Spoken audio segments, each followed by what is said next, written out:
Hello, folks. We're back in town. Thanks for watching. Live from Mildura, Sock TV, the Global Spirit of Cricket T20 franchise tournament. 8 competing for some big fat smackaroos in the back pocket.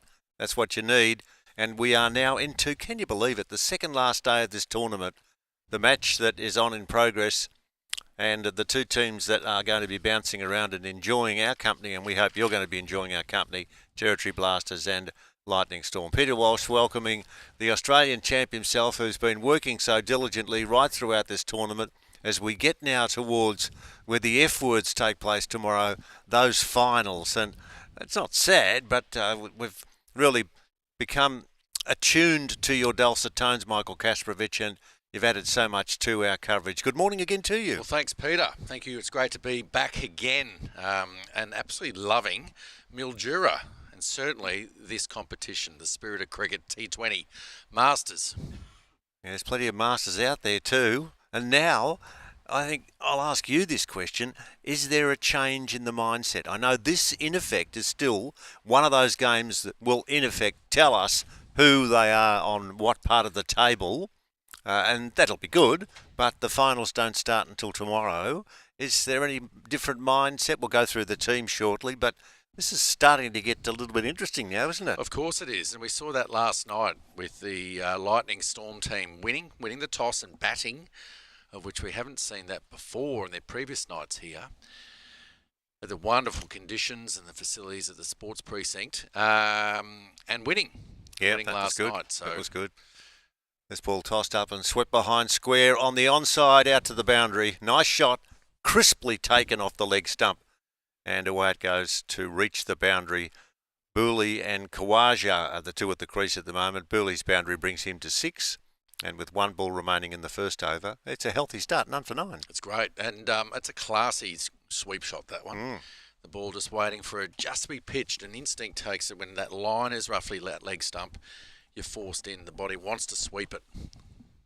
Last ball of the first over is hit down the ground gently, but the placement's there. There's a man sweeping the boundary at deep long off, and they get through for a single. So the first over, I'll tell you what, that's not a bad start. None for 10. Khawaja 3 and Booley on 7.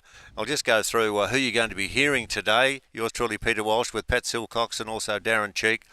The cameramen doing their job and doing it with the weather conditions okay. It's a bit breezy. But the two that are doing the job, Chris and Callum, production staff, Joel, Todd and Sonny. And, of course, the scorer is the horse, of course. He's over in another part of this magnificent complex. So it takes a lot of people to get sorted. And one of the people I want to mention too is, and we had the chance to chat to him earlier on, is Blake Myers, who's the curator. Darren Seaman is his offsider.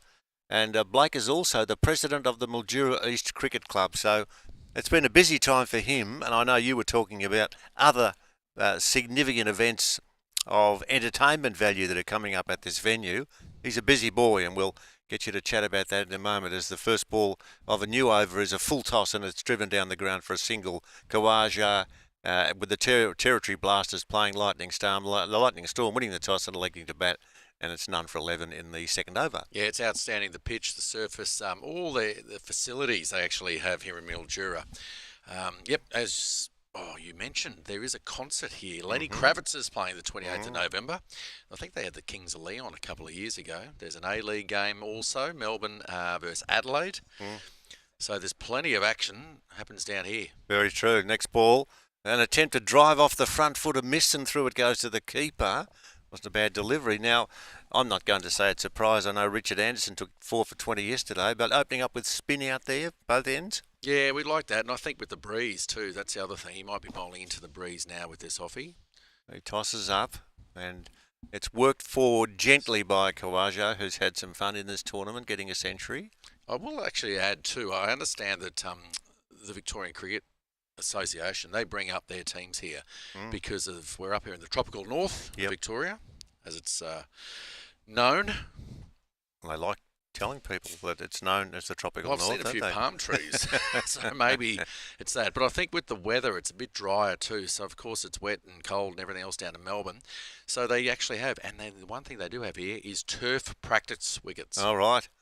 This ball's a full toss and he advances down the track, Burley, and drives back on the offside, and there's no run. Earlier in the week, I came out and I watched a bit of the under-17 carnival. God, there's some big boys under 17, if you don't mind. It's called evolution. Is that what it's called?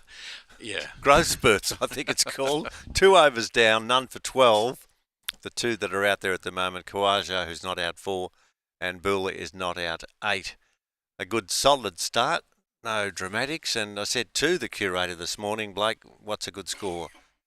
He said, the track's really good. There's no problems there. You've got to get 150 at least. Yeah, I think we've seen that throughout the games. Look, and even with some of the innings, the way that certain teams and some players bat, 180 was chaseable. Yep. Then we start to get into what's going to happen with the ladder. This ball, first ball of a new over, pushed away. This is Harris bowling his second, none for 10 off the first, and there's no run. That's when we have to work out who's doing what on the ladder. And it'll sort itself out. Mm-hmm. I think that's the beautiful part after today. Yep, this ball on leg stump. Attempt to drive or to turn it around the corner. Now, there is a significant question posed by Harris, the bowler. That one striking him on the front pad, Kawaja, attempting to take it off the leg stump. Let's have a look at the replay. Enjoy wine, charcoal and grill. Easy answer from the umpire, though. Left arm around the wicket, had to pitch outside leg. Let's have a look. Yeah. Bit of movement, but worth a shout? Well, not really? just wake everyone up, really. This ball he tosses up and it's driven back down the ground on the offside. So tidy bowling from Harris. In the first over he went for 10, and in this over, after 4 balls, he hasn't given a run away. Well, it was interesting too. The lightning storm actually opened the bowling with medium pace successfully last night. I did. Harris in the attempt to drag away the ball, pitched outside the off stump, and it was going to be hoiked over mid-wicket, but there was no touch, and so this could be a maiden over, the second of the game, and that would be very much positive by way of the side that's doing the bowling. Harris there, and you can see the dust in the background, so it's a bit breezy out there. He tosses up on leg stump, and that's taken away behind square for an easy single. That one, he'd be disappointed with that one. A leg by it was, thank you. And so that's Darryl O'Sullivan who's out there with Billy Bowden doing the umpiring. Well, there's, let's see, 3, 4, 5. That's the end of the second over. It's none for 13 with Kawaja on 4 and Boulay on 8.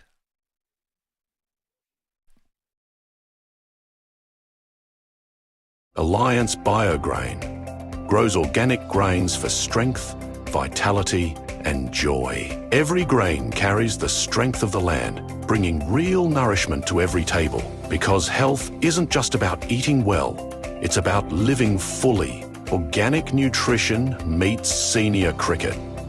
Alliance Biograin and CCMC, nourishing seniors, one meal, one match, one moment of joy.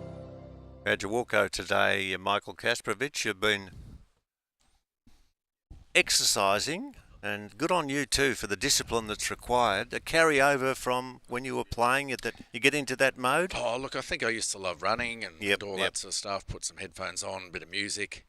As I've got older, with my right knee, got a bit of an issue with my right knee. No, I've never actually had an injury in 20 years. Really? Playing first class cricket with my knees at all. I'll tell you about it in a sec, though.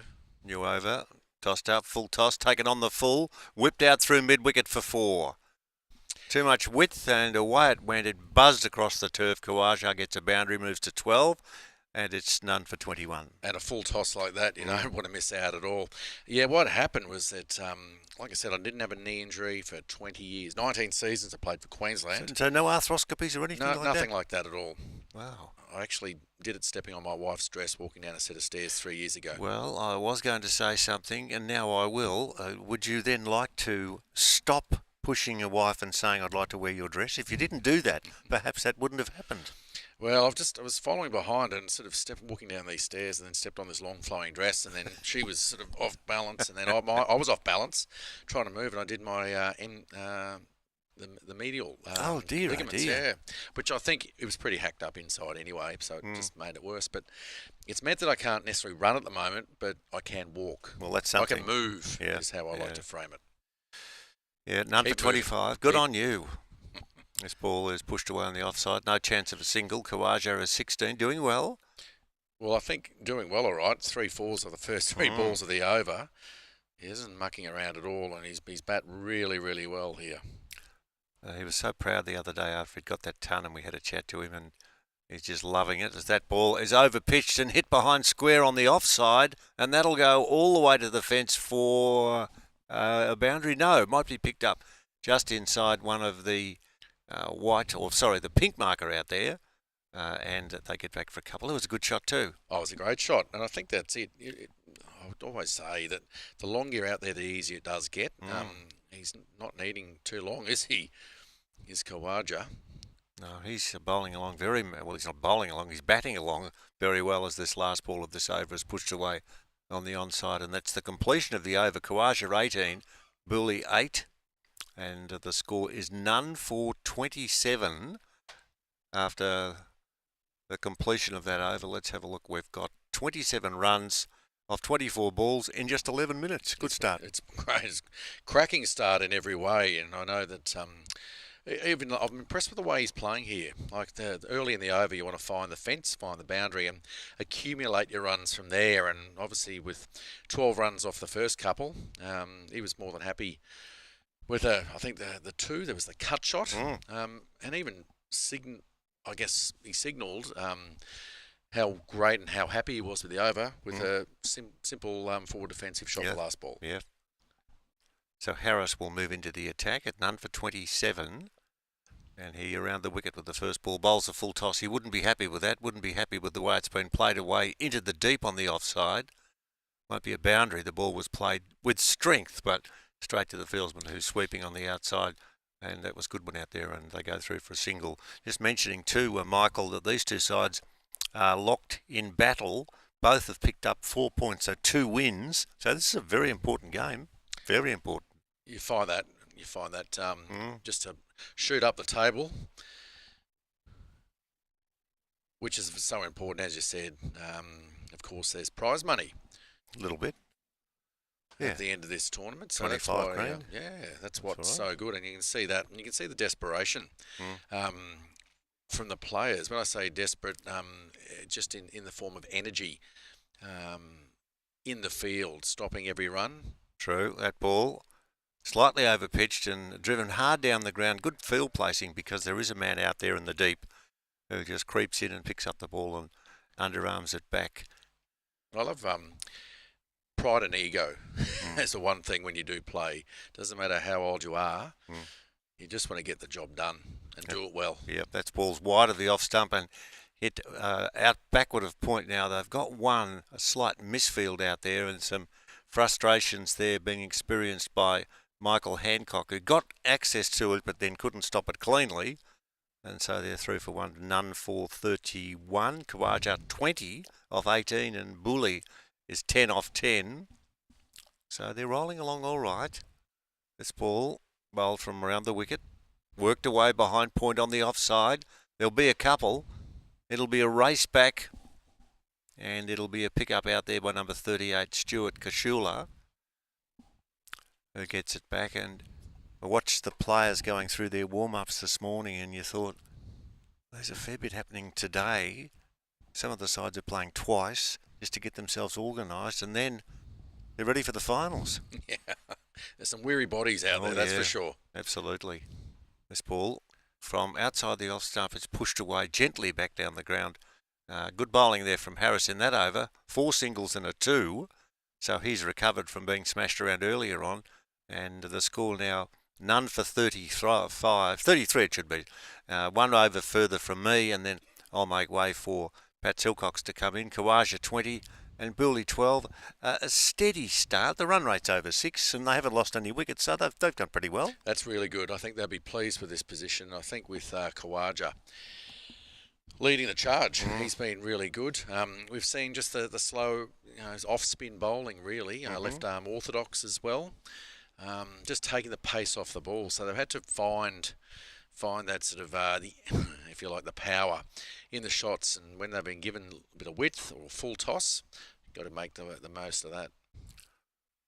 First ball of a new over pushed down the ground on the onside. Some hesitation, the thought about a run, but that thought was bulk erased quite quickly as the fielding was done.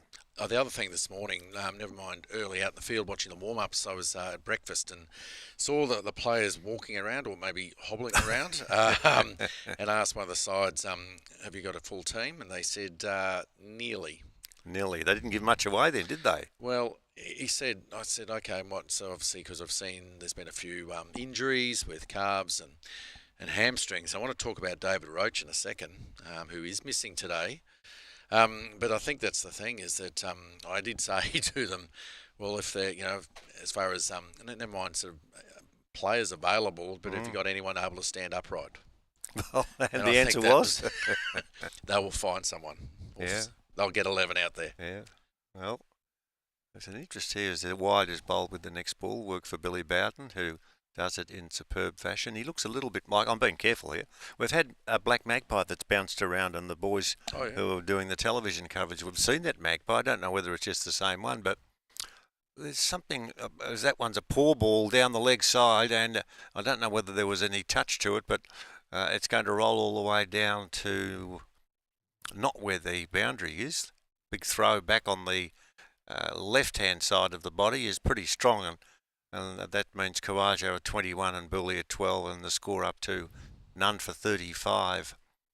But if you look at where they're at, I just wonder if there's any possibility, would they be putting a player back if they know they're in the finals to a certain extent to say, well, have a rest and you might feel better the next time? A bit like Penrith in the rugby league. Yeah, it's absolutely. almost like the player rotation. Mm-hmm. Look, there could be an element of that sort of things, I think, with some of the sides and possibly giving people the opportunity just to heal a bit more. An extra day would be would make a lot of sense. Rogers in, wide of the off stump, in the air, no slips, Gordon, and that'll go for 4 maybe. It's getting close. It's not close enough. It'll be picked up down there on the boundary by Mark White, who turns and gets it back in a hurry. None for 38, getting near the end of this over, and I'll be jumping out and waiting for Pat Silcox to come in. Kawaja 21 and Booley is 14. It's a good start. The over is almost completed. This ball on leg stump, and it's the attempt to drag around there. Oh, there's that danger of standing on the ball and stopping it. I don't like that. It's a long way down, though, Peter. As you get older, it just seems further. And it's often harder to get up when you do get down. Kawaja's on strike. He's actually got the highest score of the tournament, 113. And I say David Roach, actually, from the Lightning Storm, he has also got 100. Unfortunately, he's not playing. No, that's a disappointment because we wanted to see him in action. Rogers, we're seeing him in action on leg stump. Poor ball. Umpire watches, and now we'll go into rock and roll. One step forward and two steps back, or wide, or... Well, he's kept that within there. We've seen him sort of go out towards mid-off, nearly out to deep mid-off, actually, in previous calls of wides, signalling. Last ball of this over is on off stump, and it's pushed behind point, and that completes the over. So we've gone 6 overs. Kawaja 21, Booley is 15. Don't even think about moving yet, Michael. We're doing one more over, and then Patrick's coming in to have a chat with you. So just sit quietly, and that will happen.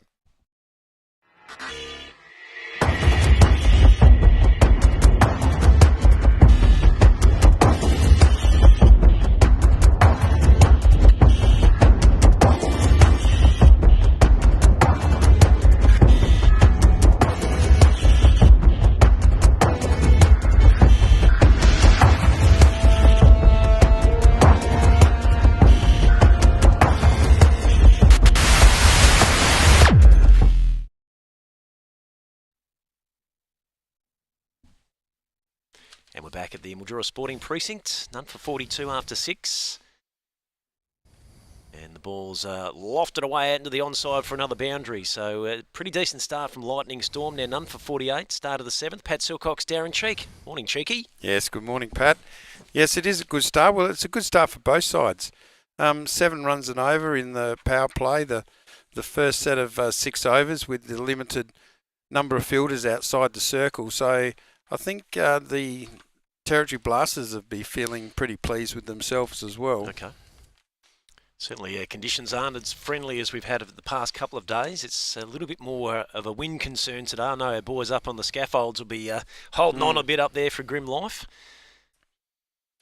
Yeah, it's a mighty effort too for the lightning storm this morning, as he's pushed that into his legs and he couldn't get it away. I'm just saying it because it's the fourth day of play, and lightning storm had a magnificent wind last night that didn't finish until 9:30, quarter to 10, and then they have to get back to their rooms and get back here by 8:30 the next morning.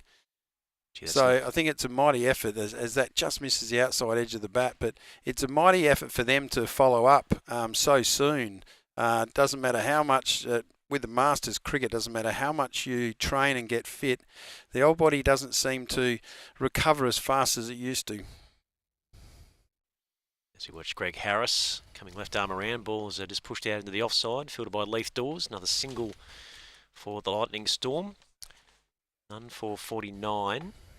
In this second power play, run rate around about 7.5, so that's not a bad place to be at this point of the innings. Not bad. Very evenly poised, I feel. But it's the fact of no wickets is the key of how good they've done. Nicely tucked around the corner by Khawaja. Got a good piece of bat on it as well. It's going to be a fair old chase down there towards fine leg, and it's going to beat Stuart Kashula over the line.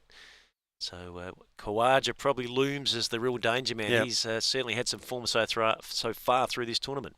He has. He's been going really well, and as was spoken about, his 113 he got the other day, and that being such a very wise shot, he just turned it knowing that there was no one deep down at fine leg and just turned it down there. This time he's back and across and hitting out through backward point. And they'll get through for the 1. So that'll be the end of 7 overs. Score none for 54. Lightning Storm batting first here at the Mildura Sporting Precinct as we move ever closer to finals day, Cheeky, of the Global Spirit of Cricket Festivale T20 tournament. Yes, you think after 4 days of competition and most sides having to play 2 games a day, that they certainly... Coming up to the 5th day, I think it'll be the adrenaline of playing finals and the big award and trophy that they get from this that'll really see them through getting there through the day. Important game, isn't it, for the Blasters, currently sitting in 6th place on the table. 2 wins, 4 losses. They need to win this one to try and stay on pace with the top 4. Rogers coming in for his second over and pushes out wide. Here we go, Billy. No, maybe Billy's getting a bit quiet. He might have had a late night too.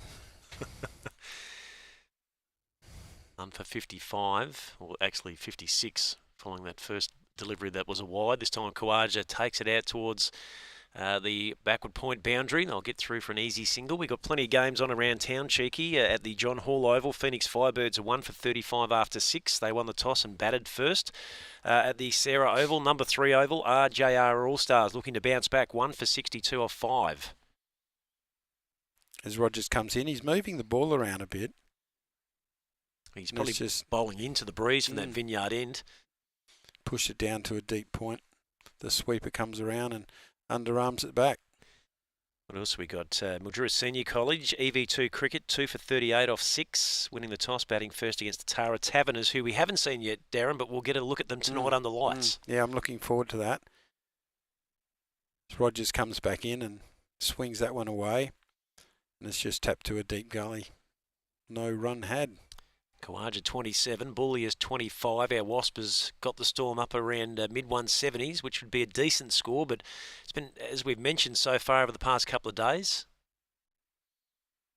Rogers now swings that one in, swings it into the off stump, and it's just pushed to cover. It's really hard to get a read on the team batting first as to what's a good enough score. I mean, last night, of course, it was the first time we saw a team batting first and winning at the MSP. Rogers comes in and tries to do the outswinger there, but it's just swung far too far. Whether it got the breeze and it had a big swing and ended up being a wide. Did for the keeper too. It didn't bounce much once it hit the popping crease there and got away from the wicket keeper. So disappointing there for Rogers. Yeah, we saw that fantastic win by Lightning Storm last night where we didn't know if they had enough runs on the board. As Rogers comes back in and pushes that one out wide and gets past the bat. And we didn't know if they had enough, but they ended up being that one over that Roach hit, the 34 off the over, 5 sixes and 1 4. And it ended up being that they won by About 22 runs. Yeah, So it made was the difference. yes, and that was around about the 17th over as well. Steve Rogers. Another little in-swinger. He's certainly changing it up a lot, but that one just swung into his legs and it was easily turned behind square. He hits with great power and timing. Adnan Khawaja now up to 31 from his 26. Bawley 24 from 22. End of the 8 overs. Score is none for 64. 9 off the over there, so they've got the run rate up to 8 now. So they are starting to really get their eye in, and Khawaja's been on run a ball and he's above that now. So is Bawley. So they're really starting to look at those gaps and say, right, let's go. We've only got 12 overs left and we've got 10 wickets on the bench, so let's really take our chances. Looks like Timmy Rule's going to come into the attack from the Deakin Avenue end. Be bowling with a pretty decent wind up his jacksie. It's quite strong. You had gusts of around mid-30 Ks when you were checking the phone about 10 minutes ago. And it looks like it's going to stick with us for a fair portion of the day, which is a little bit unfortunate. I reckon when Captain Leith Dawes said to Rawley that, look, you'll be coming on down that end next, he would have been very happy to have to bowl with the wind and not into it, how strong it is. Starts with a nice delivery, Aren't flighted. Yeah, well flighted, and we've used the word over with Masters cricket, a lot of wily bowlers, and that's exactly how I feel they're going now. There's an in-swinger, there's an out-swinger. They're doing a beautiful effort.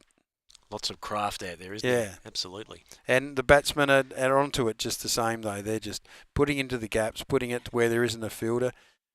See Bawley looking around now to see where the field is, and he's just looking at where the gaps are, and he'll be aiming for those spots. One going on with the arm, in fact, maybe going the other way. Yeah. As Khawaja pushes it out towards point, they'll scurry back for a second. Ball comes back in from Steve Rogers, bowls it back into the keeper. Didn't seem to fool Bawley, though. I thought it was going to be a leggy by his action, and then it just spun away. But he was onto it and just cut it down easily. I think he was committed to playing the stroke regardless of which way it was going to turn, and as it turned out, pardon the pun, he was in the right spot, wasn't he? Khawaja 33, Bawley 25, none for 67. As we approach the first drinks break of this game, coming up after 10. Khawaja over the top of that one and just done by a bit of lack of bounce, that one getting through to the keeper. We found over the nights that these type of bowlers are generally the hardest ones to get away, and the Territory Blasters seem to have all their bowling attack is very similar like this. So it's got through the man there who was on the ring at short third man, and will get away for 4. So Khawaja now 37, Bawley 25, none for 71. Of course, Mark White yesterday was the man that really turned things around a little bit with their bowling display, where they picked up a couple of late scalps. So I'm presuming he's going to have a role to play in the second 10 here. Yes, he will, and unfortunately too, he's a very good batsman, and we haven't been able to see him have a good hit yet. And my understanding is he's coming in at number 4 today, so it'll be good to see what he can do with the bat as well. Yeah, polished performer Whitey over many years. Played a bit of Premier cricket in Melbourne for the Camberwell Magpies. It's won a few association medals locally here in Sunraysia. Comes in again and puts that again, and he gets an outside edge. That unfortunately for Rule has taken the outside edge and just run down to third man for a 4. Had a man in the cordon there. It's probably a catch taken and a wicket heading back off the ground, but no one there, of course, with the second power play in operation. They've got 4 men outside the ring trying to protect the boundaries. That one did sneak away, unfortunately. The Blasters are certainly putting their full effort in today. I was watching them warm up, and they seem to be a very proud lot and very professional. As he comes in to bowl again, looked like it was going to be another wrong-and type bowl, and it's pushed to a deep point. Just the 1 run there. So at the end of 9 overs, Lightning Storm and none for 76.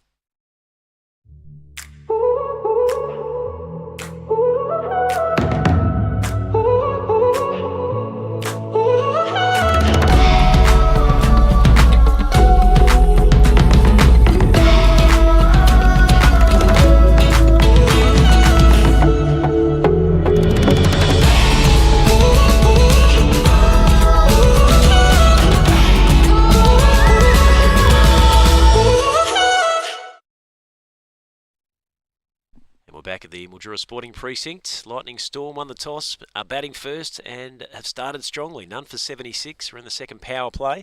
Adnan Khawaja is 42. Bully is 25. And it's local Ange Myers now bowling from the Vineyard end. Comes in and pushes it wide, and it's been hit down to the fieldsman. Yes, down at long off. We got this last over before drinks, before the halfway mark, and the Wasp, the score predictor, has got them looking at around 182 now, which is, more than double what they got. But I suppose because there's 10 wickets still in the bank, that's where they would be expecting to really rock it home. A missed dumping opportunity there for Trevor Harding, as Ange Myers just got one to go past the outside edge of the Bully bat. He tricked him by not doing the wrong in that time.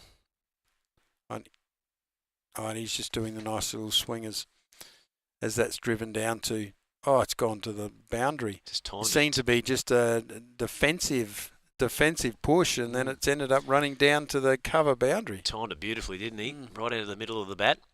As Myers just threw it up a little bit wider outside the off stump. So Bully now 29, Khawaja 43.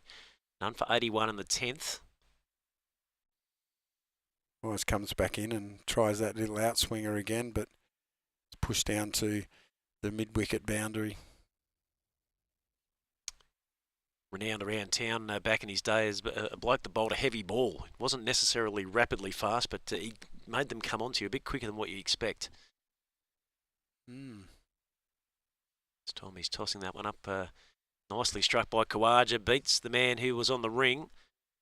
Steve Rogers will get around and bowl it back towards the keeper as they just jogged through for 2. So Khawaja now getting close to another half century. He's had a really good tournament so far, 45 from 33, score none for 84. I liked it the other day when he did get his 113, and I went up and asked him about the innings and how well, and he's a very humble fella, and he just said, well, it was a good wicket. So nothing to do with him. It was just the fact that it was a good wicket that managed to get him to his 113. So I don't know about that. He's a fine batsman. Yep. As we finish the 10th over at 0 for 85, and we go off for a drinks break. What's going on?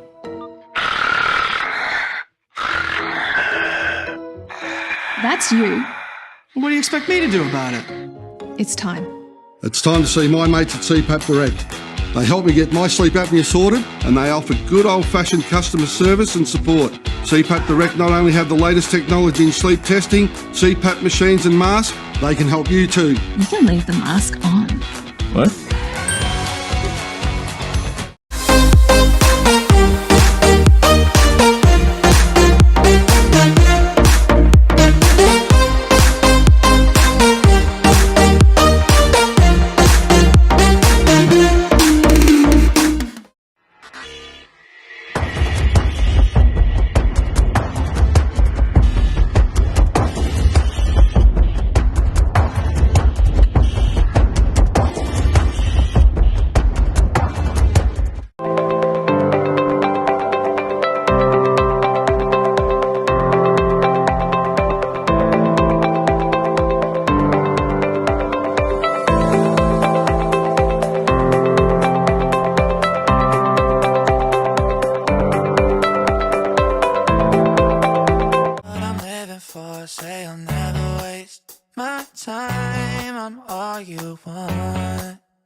G'day and welcome to Mildura, the capital of tropical North Victoria, where adventure awaits you around every bend.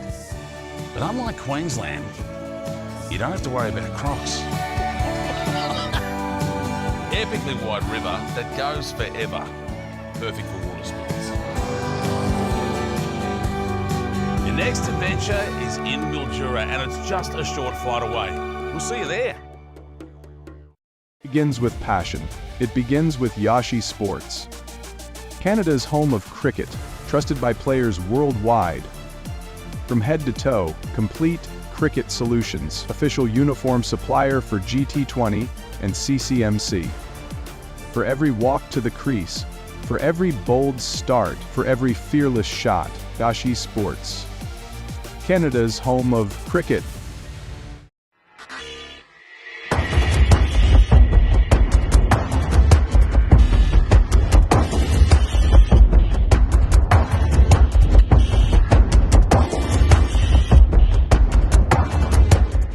Every moment captured in real time. Wickets, boundaries, bowling, batting, all brought to life. Vision AI turns data into visuals for analysis, streaming and content. NV Play. Vision AI. The future of cricket is here. And we are back live at the Mildura Sporting Precinct after the first drinks break. This fixture between the Lightning Storm and the Territory Blasters. The Storm winning the toss, batting first. No wicket for 85 after 10 overs. Kawadra is 46. Bully is 30. Pat Silcox and Peter Walsh with you. That's a good start. A very bold start. Nothing out of the ordinary. They haven't sent the white ball into the clouds on very many occasions, but they've scored plenty of fours. And Kawaja and Bully, this is a very good partnership. None for 85. And I know that we could go back and check all of our scorecards, Patrick, for what's been happening, but I don't think we've had too many 100-run partnerships, if any at all. Well, I reckon there's been a couple, but yep, these boys are certainly on track as Rule continues. And he's getting the ball to go the opposite direction, isn't he? He's bowling the straight one or the wrong, and looks like he's bowling leggies.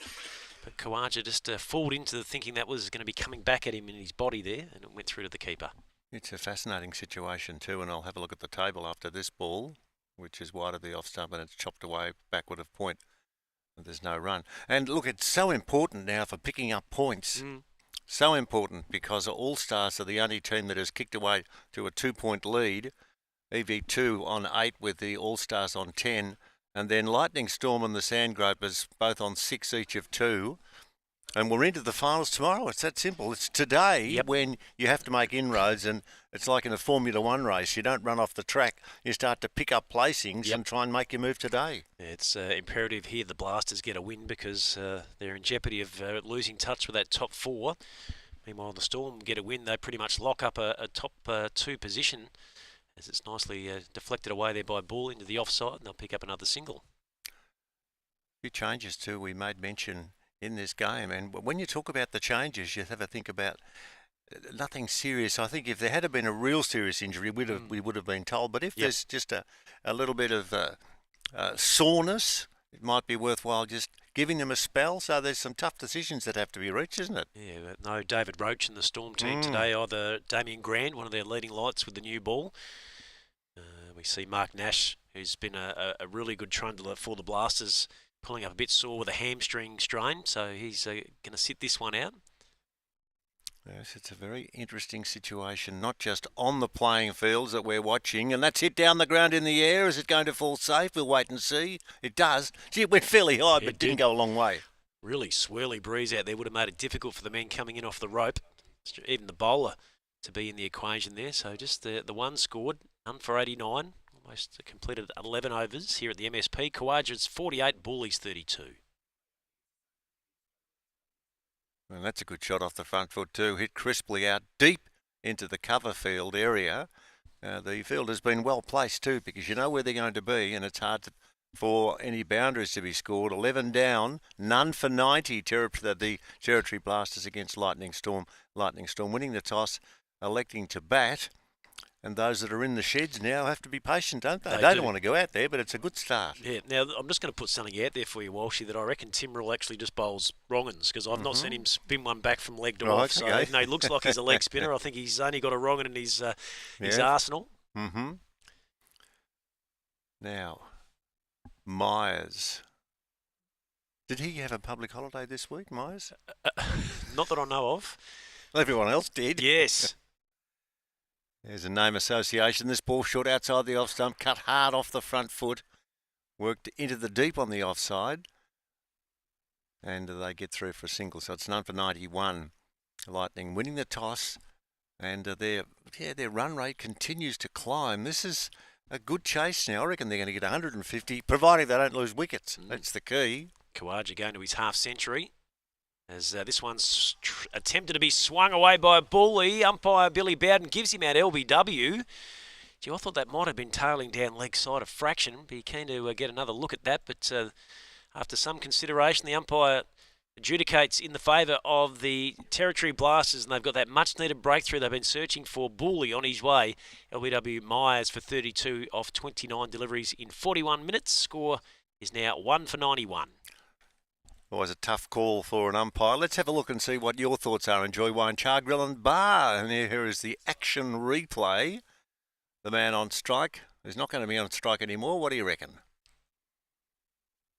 A bit obscured by Ange in his follow-through there. We didn't get a really clean look at it, but Billy's got the best seat in the house, so if he thought it was out, then I think we just go with his better judgment, I reckon, Pete. And there's, let's get a few man hugs involved in that little lump of people, because the discussions and the claps of hands and okay, one down. Yep. We're right in this game now. Kawaja's the key wicket. He's 50 off 39. O'Brien is the new batsman, and Myers makes the breakthrough. It's amazing, that one wicket and things can change significantly. Now, we've got a few other scores there, Patrick, as you've got. Your computer is literally smoking here. Yeah, it is. We'll have a look at those after this delivery from Myers, as we see the new man to the crease is Craig O'Brien, the number 9. He's going to take strike. Myers has 1 for 10. Bowling into a pretty stiff breeze from that vineyard end. Not certain it would have been his choice to bowl from there. I'm sure the skipper had the final say. As again, he gets a nice bit of movement away from the right-hander. He deals with it pretty comfortably down to mid-off. Now at the John Hall Oval, Phoenix Firebirds won the toss, elected to bat against Saxon Kings, and the Firebirds 2 for 72. 2 for 72 in the 12th over, as we wait on Ange Myers once again. This one a little bit quicker into the pitch and goes through to the keeper at Sarah Oval, number 3. Sandgrope has won the toss, elected to bowl. That seems to be their modus operandi in the last couple of games, and it's been successful. But the RJR All-Stars have made a solid start. At the drinks break after 10, they are 2 for 90. It's a good start. As Myers just angles down leg side. There was a hint of a single off the pads there, but quickly turned back. O'Brien there by his batting partner, Adnan Khawaja. And our other game at the Mildura Senior College, EV2 Cricket won the toss, elected to bat. They've also got the drinks break in order there. EV2 Cricket 2 for 88 off 10. Yeah, it's a cluster at the top of the table. Not too sure as to where we're heading, as the hands and knees man has got himself organised, and that's the end of the over. And we've got 1 to go. It was one wide. to go, one to go, another wide. 1 for 92. Khawaja unbeaten on 50. He's going to want to be there at the end of the 20 overs. Long strike down the ground by O'Brien. Underneath it, that's going to be a catch. A really good catch taken down there by Stuart Kashula, who was just moving forward into the ball. It was going into the breeze. It was becoming a difficult ball to get to. And for a big guy, Peter Walsh, that was a mighty fine effort. We've seen a few that have been disappointing. It's easy for us to make that comment when we're sitting here in the press box, but have a look at how he timed the roll to perfection and hung on. There was no bobble wobble. Where are we going with the ball? Look, have a look at this. That's a good catch. It was so close to the ground. He did well, made the ground and accepted it with glee. So a second breakthrough for the Territory Blasters. And as you mentioned, Walshy, a couple of wickets could make a big difference. It's 2 for 92 after 12. Are you a batsman who's still training hard, still getting starts, but the big scores just won't come? It's not your technique, it's your process.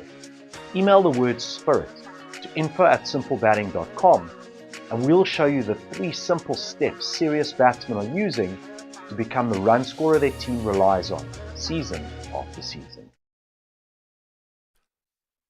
Was 1 for 91. It's now 2 for 92. 2 for 92. Last wicket falling at that score. And welcome back into our commentary spot here at the Mildura Complex, the Mildura Precinct. Michael Kaspovich. A couple of good wickets and falling quickly, so the game starts to meander into a different direction maybe? Oh, I would think so. It just obviously you got to start again. We talk about partnerships with the new batsman at the crease, but Khawaja, how good's he been in this so far? Yeah. The leading, I think he scored the highest score in the competition so far, and he's been looking good again today. He drives hard off the front foot to the next ball that he receives deep out towards the cover point boundary, and there's a single. Yes, he was very disappointed about getting out yesterday when we saw him in action. He's now 51 off 40. Fraser is the new batsman. Rule has picked up a wicket. 2 for 93. 12.1 overs have been bowled so far. Some field adjustments are being made. It's like wind farmers out there. They're waving their arms around and getting themselves organised, doing some finger pointing. There's been plenty of wind out there today. We saw that yesterday was quite mild, wasn't it? Nice and soft, but the wind picked up again today. Yeah, that there is no doubt. Good day though. There's this round the wicket, hit hard into the cover area. Good shot along the ground all the way. So some good field positions being sorted out by the skipper of the side that has his team in the field. Just the one run, 2 for 94. Rule. He's the man who's looking for a wicket. Khawaja's 51 and Fraser is 1 as Khawaja waits and drags that ball on the onside, hits it beautifully. What a fine shot that was. A bit short. He was back so deftly and then whack. It went away very quickly and it's a boundary. I love the way that he got in position, didn't he? And I think instinct sees when the ball's just dragged down, which it was there from Rule, so quickly, just pivot off the back foot, get on the back foot, but pivoting on it as well, sharp. But he struck that so well, and on the ground too, obviously with the second power play, and the stages here, there's 4 fielders out, but no one out on that boundary. This ball, he attempts to go for the big drive, misses, and it goes through to the keeper. A bit of a loop given there by the bowler, just teasing the batter in Khawaja, who's sitting on 55, so I'd be seeing each delivery pretty well. What can he do now? He waits, right arm around the wicket, the ball, it's tossed up, and hits off the front foot, hits it well again, out towards the boundary. There's a sweeper out there, and they'll only go through for the single, but the timing was there. Placement only has to be a metre or so wide of the fieldsman out there, and it'll go all the way to the boundary. One shy of 100 now. Khawaja 56, 2 for 99. 2 balls remaining in Rules over as he bowls, and it's hit down the ground, but the timing isn't there, and the frustration is experienced there. The ball hit down, and that is the completion of the over. It's 12 down now, makes it 12.5, makes it 13, and it's 2 for 99. With Khawaja on 56 and Fraser on 1. Peter Walsh and Michael Kasparovich on a beautiful day here in downtown Mildura. Stunning. Another stunning day. I don't think there's any clouds in the sky. Giving the colour, of course, to the vineyard down that end. I forget the name of the... No, it's that end, I call it. That end, I can't forget. Yeah, I can't remember it either. No, it's beautiful. But that's Downbreeze as well, going from the top end. So I like that. The variation too, the leg spin from Rule with the off spin. 2 for 99. From Craig O'Brien. 13 down. What will they get? What will the target be? And what will they make as this ball is swung away on the onside with power and precision? And most importantly, he picked the gap and he was able to club it away on the onside. Billy Bowden almost getting blown over. There's not a lot of Billy. He's not carrying any excess weight. He doesn't, does he? No. He's looking pretty fit, and I suppose all that movement and with his signals. But, Ange Myers is the bowler. That's a boundary. 2 for 103. This ball is dragged away again on the onside and hit very well indeed. Fine placement. That was swung away on the onside. No problem whatsoever. That was going to go all the way, and it does. And the score jumps up to 2 for 107. Run rate is on 8. Overs remaining 6.4. And a couple of boundaries off the first 2 balls of the new over. I mean, it's a real kickstart to chasing a gettable score or chasing a score where they'd be comfortable. It's 2 for 107.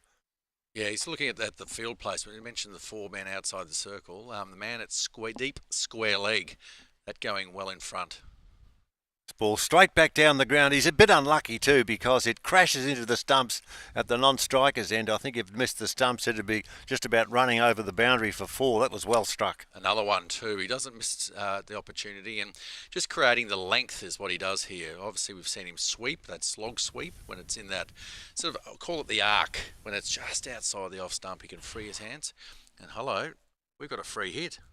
Yes, that's the signal from Bill, which was quite extraordinary, but he's given the signal. This ball on leg stump, the attempt to drag it away, it's missed. It bounces away now. They gave some thought to a run, but decided against it. It would have been off the pad, but no run. It stays at 2 for 108. I'm just watching Kawaja there. He's really disappointed. That free hit was, I guess it's real bold because there was no runs off it. No, 2 for 108 is the score. We'll throw the major scorers who are out there to you in a sec. Kawaja is there and he's batting very well over the half century. 2 for 108. Let's see what happens with this ball. Wide of the off stump, and he goes an ungainly looking shot. Dragged it away on the onside. Hit it with a fair amount of power. Into the deep, they get the single. 2 for 109. Interesting you call it ungainly, because I know in this form of the game, I mentioned in the arc, and as a batsman you've got your zones. Yes, yes. Kawaja's zone is to the onside, definitely there. That's the last ball of the over. No connection for an attempted cut off the offside. The 14 overs are down. It's 2 for 109. With Kawaja in this partnership with Fraser, they've added 17 runs off 13 deliveries in just 8 minutes. Kawaja is 65 and Fraser is 1. Kawaja's the key man. He's the special K man, is he not? Special K, I like that. I like that. And it was, I think, last night's game too. It was a quick single right at the start. When he ran through, then all of a sudden he pulled up really short and sharp and thought maybe he's got an injury with a calf or a hammy. There's a little bit of that going around at the moment. And I say that by just chatting to a few of the guys just before. I'm wondering, I suppose the Cricket Australia workload limits for bowlers. Yes, yes. And the pathway system for the young 50-year-olds. Yes. Can you be a young 50, can you? This ball, the start of a new over. And it's dragged away on the onside, hit crisply out to the mid-wicket boundary for 4. He picked that up superbly, Kawaja, and he clubbed it away to the boundary for 4. And the score now brings him to 69. And dare I say it, he's 31 runs shy of what could be a 3-figured result. Bit too early to do that. Yeah. But because he's batting so well, you want him to continue on now. You're like a batsman or a batter who gets started. You want him to stay there. Absolutely. Rule's the man who is going to attempt to knock him on the scone. Not on the scone, but getting rid of him. Get him back into the sheds. That ball's tossed up and he hits in the air and he's caught. Well, he didn't have to wait too much longer. He's caught out in the cover area. Number 58 taking that catch. That's the skipper. Leith Dawes takes the catch. A good one too. Hit well, but hit straight to the fieldsman. And that's a very important scalp that's just taken place here at the Mildura Precinct. What do you think? I would dare say that's kind of crucial because he was hitting it so well, was Kawaja, and just there, we'd seen him just get it past the fielders on the leg side. Unable to do that on the offside, looking to go over cover, but just getting the fat outside edge of the bat. And nice, simple catch there. No such thing as an easy one, of course, but you just need them to stick. So we've got Snowd coming out to join his captain in Jason Fraser. And look, at this stage, we talked about partnerships. These two starting now. We've got Wasp. That's what it is, you say. Start again, yeah. It's an absolute start. And I think it's crucial. And you don't want to spend too much time getting in. You can't afford to in this form of the game. But it'd be interesting to see how Jeremy Snowd actually looks to take this on if he comes out hard. Of course, the leg spin of Tim Rule. He's taking the ball away from the bat. Seeing what variations he has. See if he might have a little flipper or something on him. I've got a few in their box of tricks. How many did you have in your box of tricks when you were ready to bowl on over? How many choices did you have in going through your mind? Just bouncy outswinger. Keep it simple. Hit the top of off stump and go from there. Yeah, that's fair enough. Yeah. So that wicket, a good one, 3 for 113, 14.2 overs gone. Snowed and Fraser. This ball turns a little from the outside of the off stump and came back into the right-hander who tapped it away behind square on the offside for a single. I love what he's done there. He's bowled a wrong one first up. He's actually bowled the wrong one to spin rather than away from the right-hander. It's actually come back in just to sort of look to cramp him up. And once again, with that wicket, I'm sure they're happy. Looking for his second. 3 for 114. This ball outside the off stump and goes the other way, and it's tapped away behind square on the offside for an easy single. They walk through for that. 3 for 115. A wicket and 6 runs coming off this over so far, with Snowed off the mark on 1 and Fraser on 2. Another wrong one. That ball there too, the left-hander. So he does have the variation there, and he's not shy in showing it, which is what we love to see. This is the Territory Blasters up against Lightning Strike, and it's a good game. It's the Storm. Is there a storm approaching? We'll see. 3 for 115. This ball outside the offside, and it's dragged away on the onside. Hit very well indeed out towards the mid-wicket boundary. There's a man sweeping out there who will do the fielding. That's Steve Rogers. And they get through for 1. Snowed 2, Fraser 2. 14.5 overs bowled. 3 for 116. The last man out. That was a big result too, because Khawaja was out for 69. This next ball hit down the ground, picks the gap well, but there's a sweeper out there on the boundary, and it runs along the ground all the way to Mark White. He'll do the clearing up, etc. And that's the completion of the over. 3 for 117 with Snowed on 2, and he's there at the moment having some fun here at the Mildura complex.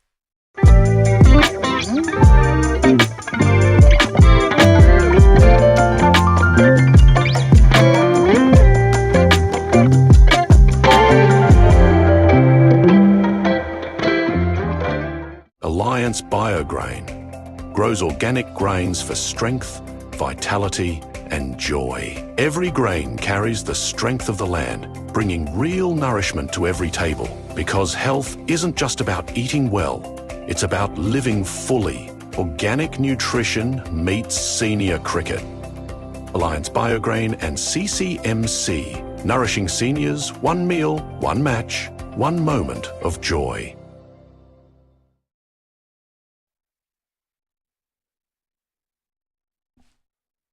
Wickets have fallen, and have fallen quite regularly. Michael Kasparovich at none for 91. It's 1 for 91, 2 for 92, 3 for 113.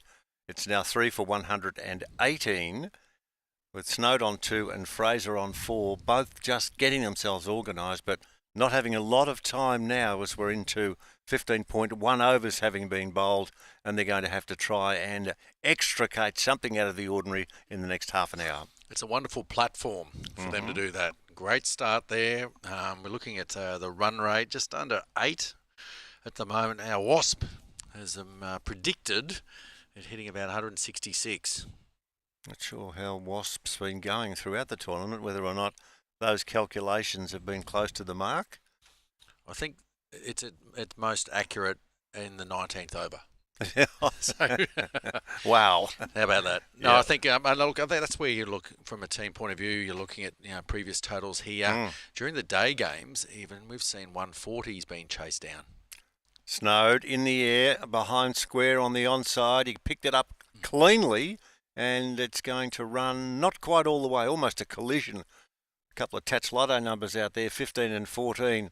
Goodwin was out there with Balsac, and the little two-fingered from, looks like he was dragging a yappy line in then, Billy Bowden. I'm not sure what he was doing there. What was he doing there? I don't know. We'll have to ask him when we see him later on. This next ball wide of the off-stumper playing a miss, and good work behind the stumps. There was never going to be a stumping, but it's good practice for the wicket-keeper to take the glove, take the ball, and then rip the bails off in one motion virtually. Great skills, once again showing us what he can do. This ball was pushed back down the ground on the onside. No possibility of a run. Good tidy over. 1, 1, 1, 2, and then a wide. So we've got 3, 5, 6 runs from the over. 1 to go. 3 for 123. Snowed 5. Fraser 5. This ball to Snowed, wide of the off stump. He starts for a single. There's hesitation. The wicket keeper scurries back. Harding in a hurry, getting back to 2. Clean up. That's the end of the over. It's 3 for 123 with Snowed on 5 and Fraser on 5. Michael, speak to me. Well, it's looking pretty good here. I mentioned a platform for them to really unload. Takes a little bit of time to feel in, get the pace of the wicket also there. But I think with this strong breeze, the important thing is that you've got to hit with it and certainly not into it. And if you're going to try and hit with it, you want to sort of get some elevation and maybe let the wind take it. But they're hitting, this next over is going to be back into the breeze, where I think what happens, you tend to look square, certainly with the slower bowlers.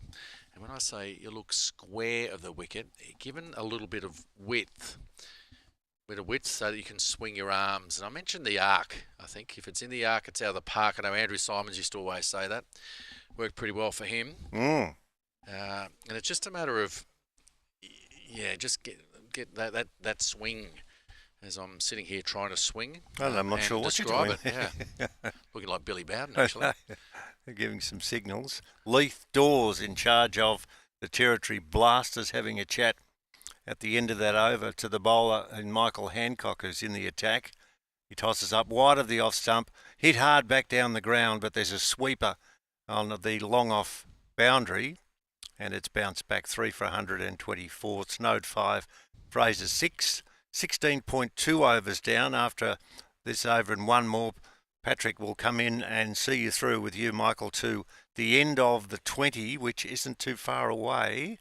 And we'll just have to wait and see if there is a flurry. And I want to see a max. That's a full toss outside the leg stump, and it's clubbed away out towards deep backward square. But the protection has been provided out there by 2 fieldsmen, one in front of square, one at backward square.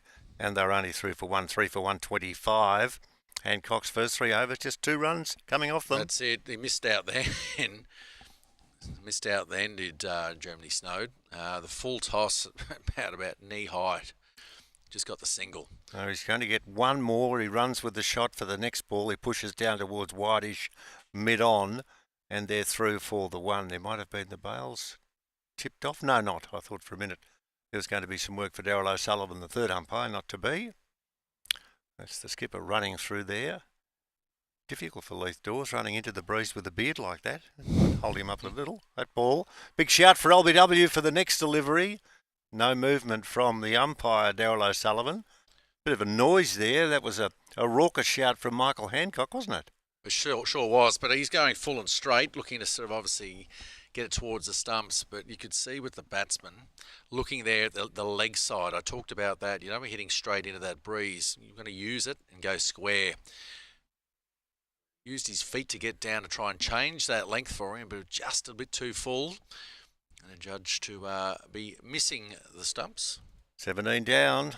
Not a lot happening in terms of the scores being pumped out. Horse, our hero, of course, he does all the scoring for us. He'd be waiting with his flashing biros with different colours to be able to etch in a few more runs. He's been doing the job, and a mighty job too, all the way from Brisbane. And he fits in so importantly to the gathering. There's sporers from all over the shop who get here and sit there, and that's it. They're concentrating on absolutely everything. Oh, absolutely. I remember doing it for my son, junior cricket, and I just decided that I'd rather do my quarterly bass than score. It was actually hard work. Yeah, well, I mean, I reckon it's fantastic because they've got all the different colours, and they've got hand signals, and they've got the book in front, which for them is their pride and joy. And yeah, absolutely. I'm nowhere neat enough. No, very good. So, yeah. Rogers tosses up. Down the ground, it's worked away behind square on the onside for 1. Now there's going to be 2, is there? The ball stopped, and it should be 2 because it's just going to be picked up as we speak. Of course, there's technology these days. We've got the iPad, of course. Yes. You can actually, score with that. You don't need an eraser. No, you don't. for But that, you need or an some iPad, though, whiteout. that's going to feel safe when it takes a journey to such a cricket field and is well nurtured and looked after by the owner of the iPad, because the iPads are so important. It's like an infant, a newly born infant, that you don't let that out of your sight. You make sure that it's your most prized possession. Is that right? Mm-hmm. Can you borrow an iPad? Well, Do you lend yours out, do you? no, never get it back. That ball down leg side, the attempt to drag away, a signaler wide, took the pad, and then Billy disappears out of shot, and the score goes to 3 for 130. There's a couple of wides in this over. We'll change at the end. This ball, he attempts to swing it away on the onside, and a bit of frustration there for Snowden and Fraser, because they're getting their runs, Michael, but only in singles. The score now up to 132, and we're 17.3 overs into this 20-over run chase, and the chase is getting runs, if that makes sense. This ball from Rogers on leg side, and he's made good contact to that one and hit it behind square for 4. He made excellent contact, actually. Came off the blade of the bat, and I think it might have found the middle of the blade and scurried across for 4-3 for 136. And I think Horse has found the 4. What colour pen does he use for the 4? Do you know?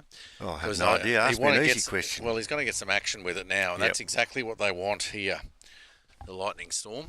Haven't seen too many maximums in today's play so far, and the chap who runs away from us, it's difficult to make comparisons, but when he turns to run away, you know who he looks a little bit like? Nathan Lyon. Oh, really? You think so? Oh, he's a little bit there, yeah. Well, you didn't give me much in that response, and that ball is hit down the ground and hit very well indeed. Hit sweetly all the way to the fence for 4, bounces past that. Hit me with your rhythm stick sign. Didn't miss it by too much. That's worth $1 or $2 if you whack into that. 3 for 140 with 1 over remaining in this over, and I'll jump out for Patrick Silcox with Michael Kaspovich sitting into when we reach the 20 overs, a quick chat, and then we'll take a spell from our venue here with the run chase to start not too long afterwards. It's 3 for 140, Snowed 6, and Fraser now 17 off 15. Last ball of this over, he advances, hits the ball hard down the ground, and always to catch in the left hand down there, and then some crawling along the ground down there. That was, I think, Myers down there, who, well, let's have a look and see what's going on. 3 for 144, that's the completion of the over, and so we will have Patrick jumping in now with a score of just one more ball to go. I think this might be a replay. This is the replay. Let's have a look. Talk us through this, Michael. Well, coming down the wicket, using his feet to change the length, to go on the one hand there, it just didn't stick. Unfortunately for him, I think that could have been Craig O'Brien down there. Out there. Some Number good 9, movement. that's right. Yep. Okay, all right, I'll make way for Patrick as we head towards the 20th over coming up soon. And you're listening to, and you're watching, of course, our cricket coming to you from Mildura.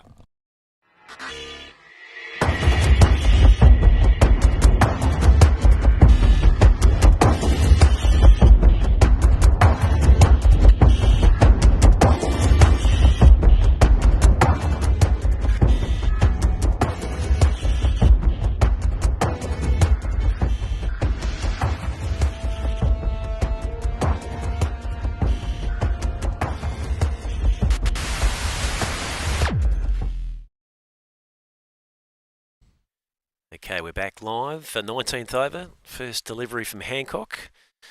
And score is 3 for 144. Big appeal from the bowler. Nothing doing there. And they'll scurry through for another single. So again, we've seen Michael Kaspovich, another team that's managed to just build steadily and then get a bit of run scoring activity happening at the back end. Well, they're not going to need to. Yeah, we saw that yesterday, that 34 run over, I think, the Lightning Storm. Yep. So they got some form to the Storm at this stage of the innings. Well, that one's going to beat the man here who was trying to hustle in from mid-wicket on the rope there, so it goes through for another 4. So Snowd and Fraser starting to build something here. Fraser 21, Snowd now up to 11, and it's 3 for 150 midway through the 19th over, and this partnership has taken the score from 3 for 113 up to 150 in pretty quick time. Yeah, and they're going to keep going here. They just have to go. 3 wickets means that there's a few in the shed able to come out, but going again. Heaving onto the onside, they have got men. Well, they've got 2 men. I'm not sure if that bloke's actually on the field or behind the man on the rope there. Was just giving him some encouragement to make sure that he bent down and picked up the ball, so they'll get through for some more valuable runs as Jason Fraser now back onto the strike as he swings across the line powerfully, beats the man next to the square leg umpire. Did take a bit of pace off it though, so it's not going to quite reach the line. As we'll wait to see, they may well just about get through for 3 here. They were pretty aggressive through the wickets. And that's exactly what they've done, although Fraser looks a little bit ginger as he's at the non-striker's end. But again, another shot of profit for the Storm. Yeah, I was speaking to Jason just on the fence earlier on before we went out to the bat. He was talking about having some tight hamstrings. In the air, and the catch unfortunately goes down. Disappointment there for Buck Rogers, Steve Rogers, who was on the backward square boundary. Had it all in his hands in the end and then just let it go at the last minute. It sort of was a bit low when we see the replay here. It's sort of, again, it wasn't catching it sort of waist height, but maybe the breeze, but it sort of took him, he was too, yeah. That sort of awkward angle that of whether it's fingers up or fingers down. I think he sort of got a little bit close to him in the end. So disappointing. 3 for 155 at the end of 19. So 1 over to go. And they'd be looking to try and get up somewhere near 170 from here. You'd hope so. And I think that's it. This is the highest score if you're going around the grounds. Quite low scoring. All the grounds have been. We've got John Hall Oval, Phoenix Firebirds, 120 for 4. Saxon Kings, they're playing there. You've got the RJR All-Stars, 136 for 4. It's only 16th over against the Sandgropers. As we wait for the new over to start there from Stu Kashula, going past the outside edge of the bat. So that's a very handy dot in this 20th over.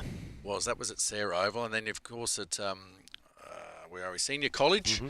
We've got EB2 Cricket, 117 for 7. Wow. After 14.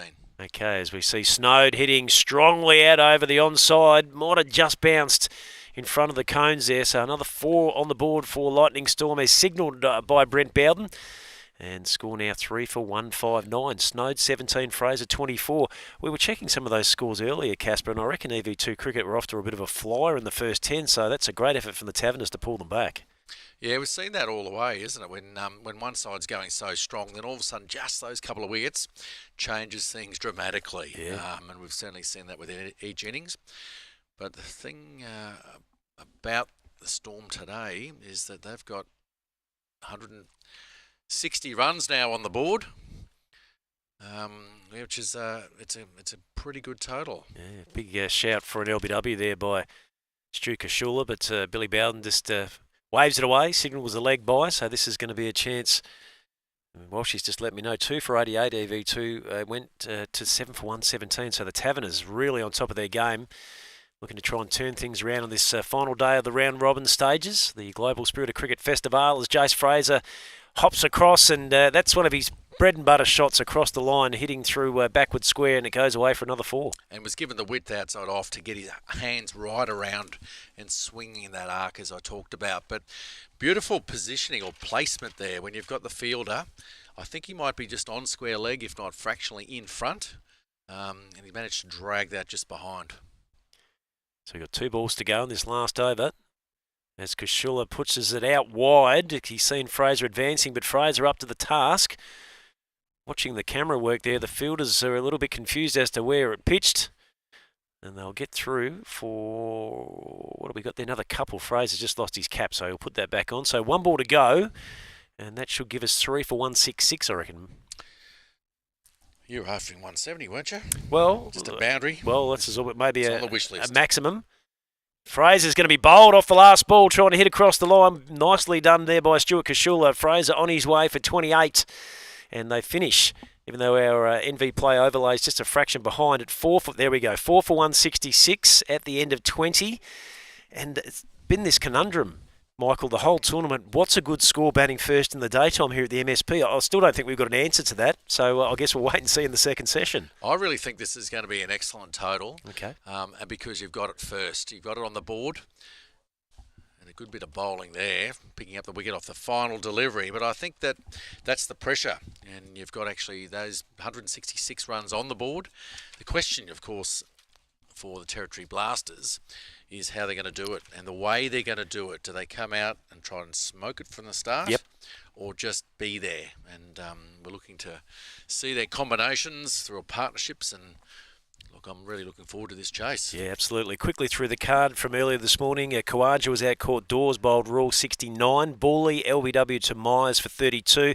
O'Brien out for a duck, caught Kashula bowled Myers, and just there we saw last delivery, Jason Fraser, the captain today, bowled Kashula for 30, and Snow was not out 17. So a tally of 4 for 166 in 20 overs. Best with the ball, Ange Myers, 4 overs, no maiden, 2 for 27. There was also wickets for Kashula and Rule. So that's all we've got for you in this first session here on the Monday of the Global Spirit of Cricket Festivale. We'll be back in 10 minutes for the run chase here at the MSP.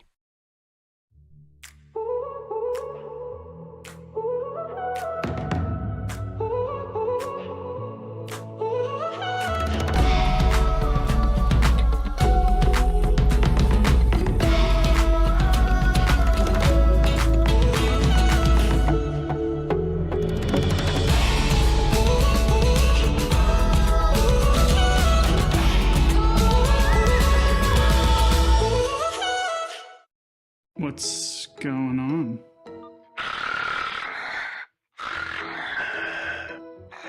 That's you. What do you expect me to do about it? It's time. It's time to see my mates at CPAP Direct. They help me get my sleep apnea sorted, and they offer good old-fashioned customer service and support. CPAP Direct not only have the latest technology in sleep testing, CPAP machines and masks, they can help you too. You can leave the mask on. What?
G'day and welcome to Mildura, the capital of tropical North Victoria, where adventure awaits you around every bend. But unlike Queensland, you don't have to worry about crocs. Epically wide river that goes forever. Perfect for water sports. Your next adventure is in Mildura, and it's just a short flight away. We'll see you there. It begins with passion. It begins with Yashi Sports. Canada's home of cricket, trusted by players worldwide. From head to toe, complete cricket solutions. Official uniform supplier for GT20 and CCMC. For every walk to the crease, for every bold start, for every fearless shot, Yashi Sports. Canada's home of cricket.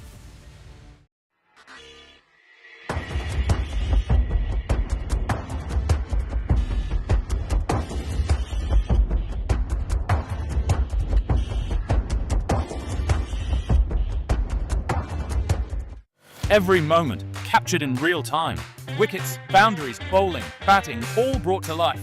Vision AI turns data into visuals for analysis, streaming and content. NV Play. Vision AI. The future of cricket is here. Are you a batsman who's still training hard, still getting starts, but the big scores just won't come? It's not your technique, it's your process. Email the word SPIRIT to info@simplebatting.com and we'll show you the 3 simple steps serious batsmen are using to become the run scorer their team relies on, season after season.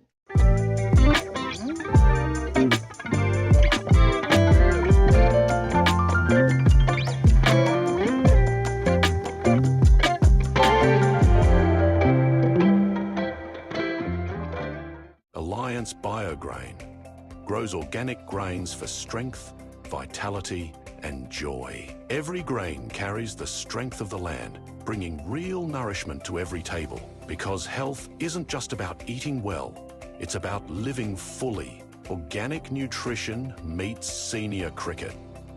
Alliance Biograin and CCMC, nourishing seniors, one meal, one match, one moment of joy.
What's going on?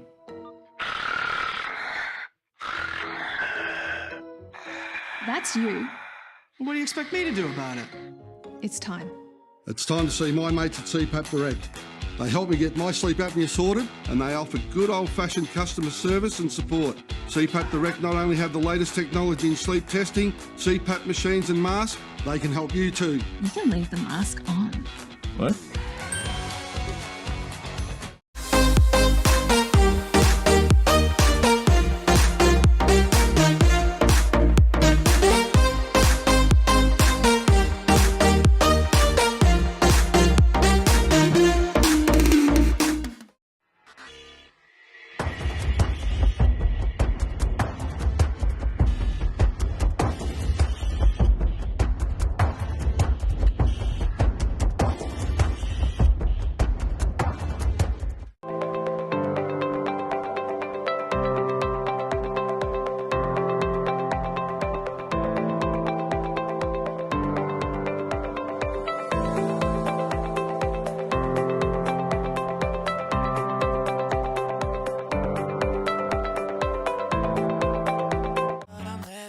Say I'll never waste my time. I'm all you want. Oh, yeah, we live it up. I know for sure that I'll always. G'day and welcome to Mildura, the capital of tropical North Victoria, where adventure awaits you around every bend. But unlike Queensland, you don't have to worry about crocs. Epically wide river that goes forever. Perfect for water sports. Your next adventure is in Mildura and it's just a short flight away. We'll see you there. It begins with passion. It begins with Yashi Sports. Canada's home of cricket, trusted by players worldwide. From head to toe, complete cricket solutions. Official uniform supplier for GT20 and CCMC. For every walk to the crease, for every bold start, for every fearless shot, Yashi Sports. Canada's home of cricket.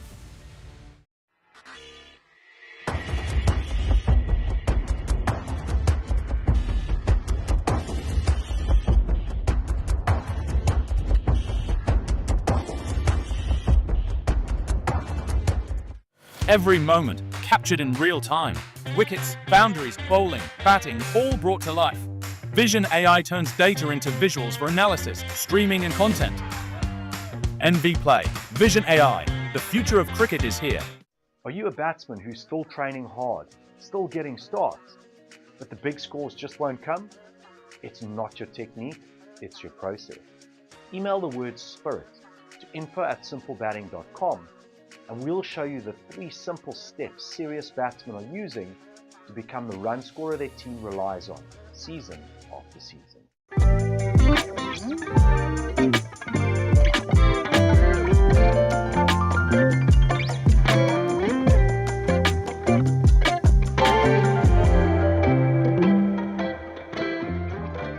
Alliance Biograin grows organic grains for strength, vitality and joy. Every grain carries the strength of the land, bringing real nourishment to every table. Because health isn't just about eating well, it's about living fully. Organic nutrition meets senior cricket. Alliance Biograin and CCMC, nourishing seniors, one meal, one match, one moment of joy.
What's going on?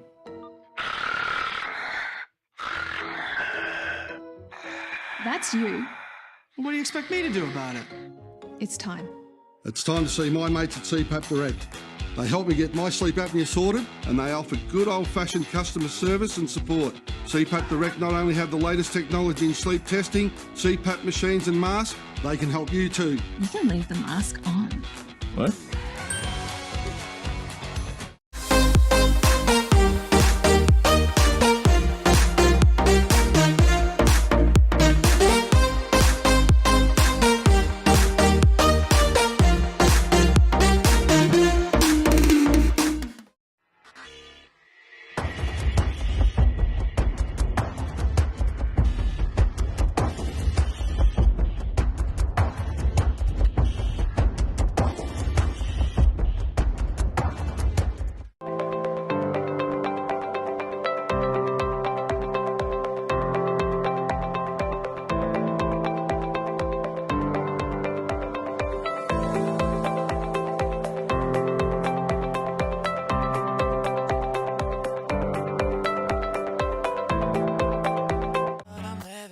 Say I'll never waste my time. I'm all you want.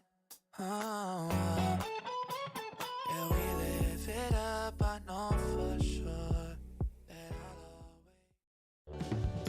G'day and welcome to Mildura, the capital of tropical North Victoria, where adventure awaits you around every bend. But unlike Queensland, you don't have to worry about crocs. Epically wide river that goes forever. Perfect for water sports. Your next adventure is in Mildura and it's just a short flight away. We'll see you there. It begins with passion. It begins with Yashi Sports. Canada's home of cricket, trusted by players worldwide. From head to toe, complete cricket solutions. Official uniform supplier for GT20 and CCMC. For every walk to the crease, for every bold start, for every fearless shot, Yashi Sports. Canada's home of cricket.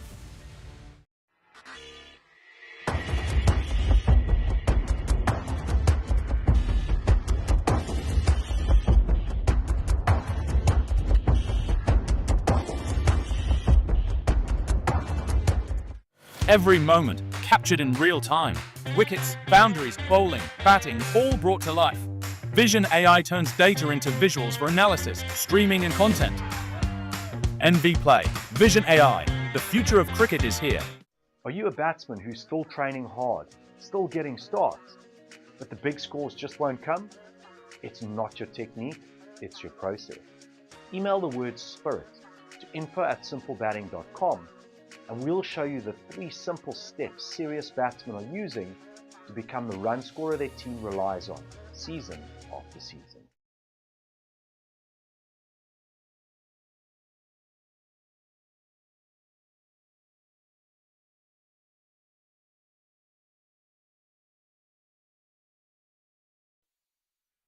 And we are back at the Mildura Sporting Precinct for the Territory Blasters run chase as they set off after the target set earlier today by the Lightning Storm. 167 for victory.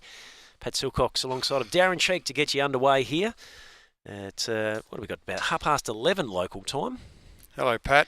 Yeah, I thought that was, I'm looking forward to seeing this run chase by the Territory Blasters. I thought they did a really good job with the bowling. That one stage there, it looked like the Lightning Storm were going to get a big score, but it was really the key highlights for me was that first 5 over, first power play today where they managed to keep them down to only 33 runs, and then the very final power play, they kept them to 40. Yep. 49 runs, and I think they were the 2 key spots, and first 5 and then the last 5, I think they did a fantastic job.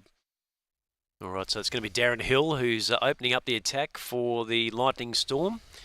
Our batsman, and Andrew Belsack, who's on strike to the first delivery. He's hitting out into the onside and comes in off the mid-wicket rope there and just pips it back into the keeper, so off to a start straight away, the Blasters. It'll be good to see how Belsack goes. I was standing around the boys and I heard the whisper that he's going to be on the attack today. He's going to be aggressive and he wants to really make a mark into this game.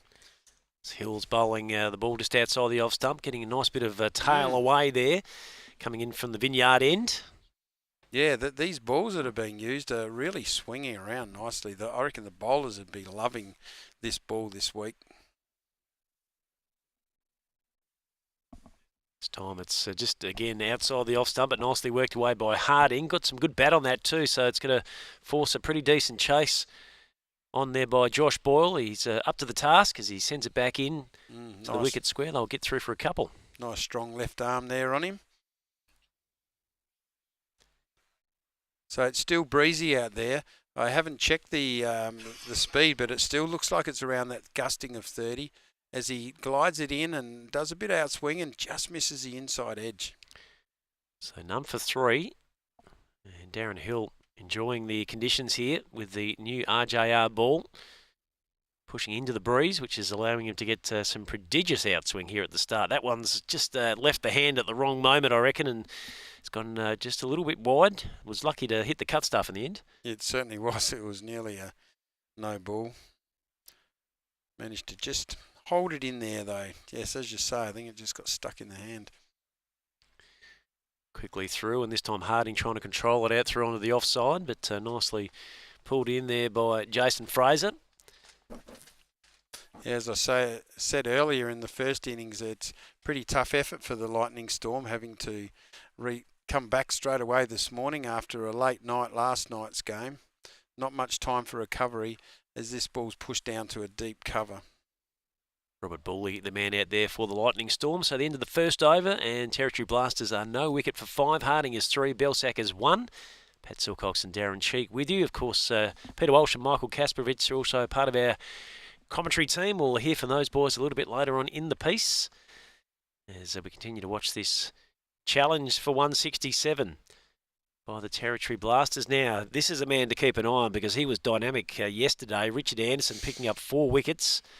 He was one of the mainstays of the Lightning Storm attack, and he looked to get things going, bowling with the breeze behind him from the Deakin Avenue end of the ground. Which doesn't happen too often too with Anderson yesterday, opening the bowling with he bowled his whole spell out, 4 in a row, and he took 4 wickets, as you say, but they were all the first 4 wickets, the first 4 batsmen. So it was a mighty effort, probably one of the best spells that we've seen this week. He finished with 4 for 20 from his 4 overs. Certainly set the tone early. Yeah, that's a mighty effort for, especially when it's a power play and not many out in the boundary. That to be able to bowl like that in the first bell was brilliant. So it'd be good to see how he comes up today. Just dealing with his skipper Jason Fraser over some field placings. You can also see the wicket keeper just moving a few men behind the wicket there on the offside. Anderson just warming up. It's always nice when the production boys bring in the food off into the vicinity. It's a nice pasta just wafting across the nose just to get us ready for lunch, which is coming up in the next couple of hours. Looking forward to that. Anderson comes in for his first ball and it's just pushed down to a third man. Yes, that smell, it's a little bit mean, isn't it? Smell comes over. You say it's warming us up, but we've still got another 20 overs before we get our munch. We'll be right. We'll cash in. Hopefully it's another early finish and we get the jump again, which we've had the amazing success of doing in the last 3 or 4 days of the broadcast coverage. Hopefully our luck continues here Monday. There's Anderson. Harding advancing, taking him nicely over the top of the offside field, but there is a man out there at the deep point fence, so they'll just get the one. But the intent has certainly been shown early by the Blasters. Yes, that was very good aggressive batting to come down the wicket this time of the game and blast it over the top. I think that was Belsack that hit that shot, so he's continuing his aggressive look in just only 2 balls. Was played back down the offside. So none for 7. Belsack 2. Harding on strike at the moment has 4 from 7. Anderson just getting his line and length sorted. Trying to get some rhythm up from that Deakin Avenue end. Yeah, we'll have to check on that wind and see how it's going, but it's really, really blowy out there. We had that on last Friday that we had gusts of up to 50 k's, and the fellas were with the cameras was starting to get a little bit nervous, shaking around up there, and it's looking much the same today. About 35 km/h gusts currently, so we'll keep an eye on that. As Harding is looking to try and get that away on the offside. But nicely taken by Mason Robinson behind the stumps. Yes, it was a good effort. Harding's just tried to push that away, but it's beaten the outside edge of the bat. This game, cricket, it's just millimetres. You know, 1 little millimetre in and then he'd be walking on his way. So he was lucky to play and miss that one. Anderson outside the off stump and worked away by Harding down towards the third man boundary. They'll get through for another single. So a watchful start here from the Blasters, showing intent, but not really fighting the boundary with regularity just yet. None for 8, almost completed 2. There's plenty of games on around town today as we get through the back end of the round robin stage, with finals underway from 9:30 tomorrow. Yes, and then it's backed up with the actual final straight after, around about the 2:30 in the afternoon. Belsack just opening up the stance there to get inside of that one and just flick it around the corner down towards the fine leg boundary for 4.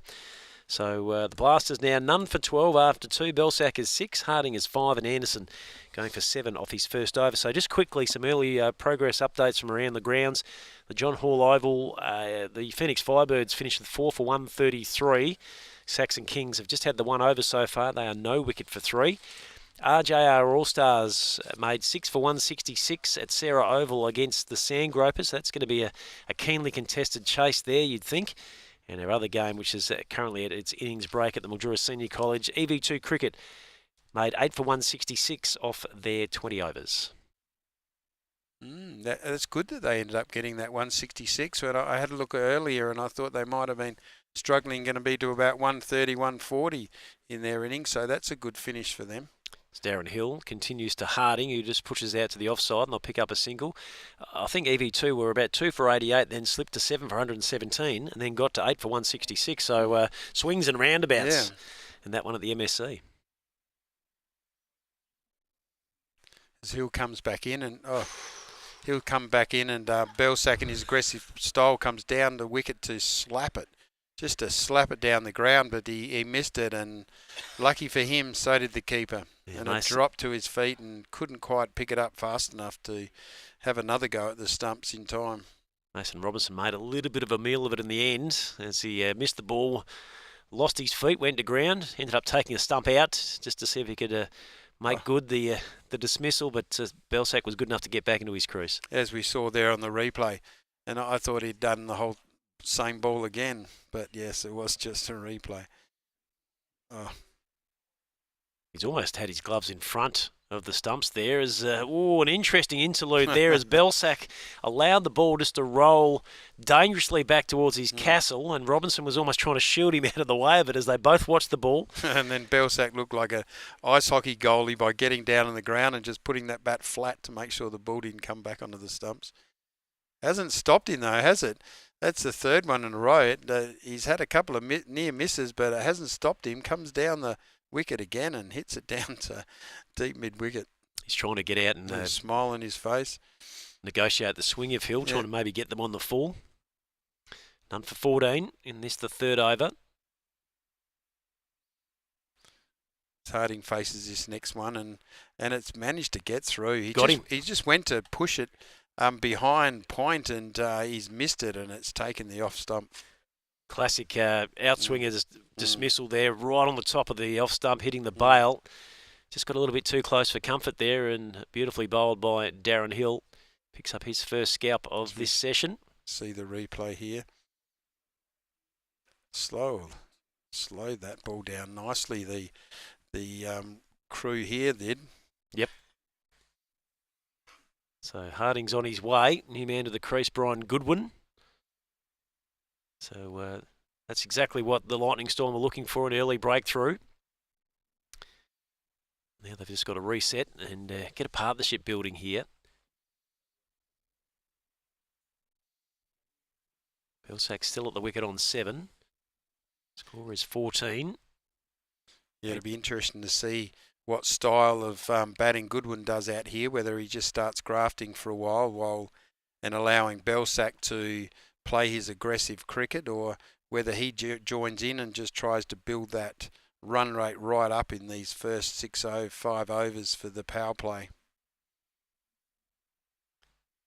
Not often do you see two blokes going flat out at it, so you feel like they'll need someone just to return the strike over.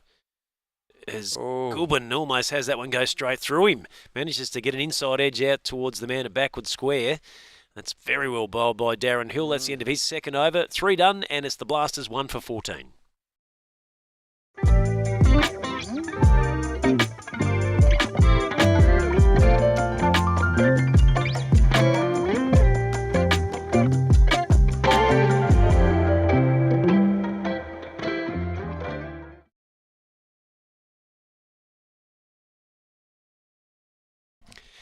So the Territory Blasters needing a further 152 from 17 overs at 8.94, currently going at 5 runs per over. And they've had that early setback with Harding being sent to the pavilion by Darren Hill. He's made a really good start with the ball. 2 overs, no maiden, 1 for 7. So Anderson will continue from the Deakin Avenue end. He's bowling to Brian Goodwin, who's hitting down the ground across the line, but couldn't find a gap, so no run. No, he got a little bit of a insider edge of the bat there that went down. I'm sure he was trying to play on the offside, but it ended up going on the onside. So give credit to the bowler Anderson for just perhaps swinging in just a little bit and not allowing him to play how he wanted to. That one's pushed outside the off stump. It's going to get through the ring. They'll certainly get one. They'll consider a second as an option here as the ball's picked up by Adnan Khawaja. Picked the gap perfectly then, didn't he? You can see the ring of fielders there, and to get that gap was really nicely done. Anderson will have to pull out a new trick here to try and get through Goodwin. Nicely timed on the onside, got it on the full. And that provides a decent chase for Booley, who gets it there just behind square. They'll get through for another couple. So 1 for 19, midway through the fourth over. Goodwood now 4, and Belsac is on 7. Good over so far. 4 runs off the first 3 balls. And with this run rate, just climbing a little bit, but not that it's real important right now. They just need to keep the wickets down and just keep turning it over. Perhaps that 5 runs and over is a nice thing for a little while. There's Goodwin looking to try and find a gap out there behind point. And nicely fielded on the ring by the Storm. So the big fella will retain the strike. 4 from 5. The Wasp has got them as a 31% chance of victory based on the run rate required, the wickets in the shed. We'll keep an eye on that percentage as the innings rolls on. Nicely tapped there just behind point. And it looks like the sweeper's come around. Has he managed to get that? It's tight. Hasn't signalled the 4. He's going to throw it back there. Dougie Bennett. Well done. See if the umpire's call for a review. But no, it looks like he's pulled that in nicely. It was a good run. It certainly looked like it was about to go over the boundary, and then suddenly he come into picture and dives out and did the master's roll and stopped that ball. So outside the off stump and nicking away there, Goodwin. A vacant cordon means it goes away to the third man boundary for 4. And he will advance his tally now to 10. Belsac is 7 in the end of 4. Territory Blasters are 1 for 25. That was a good over there, getting 10 off the over.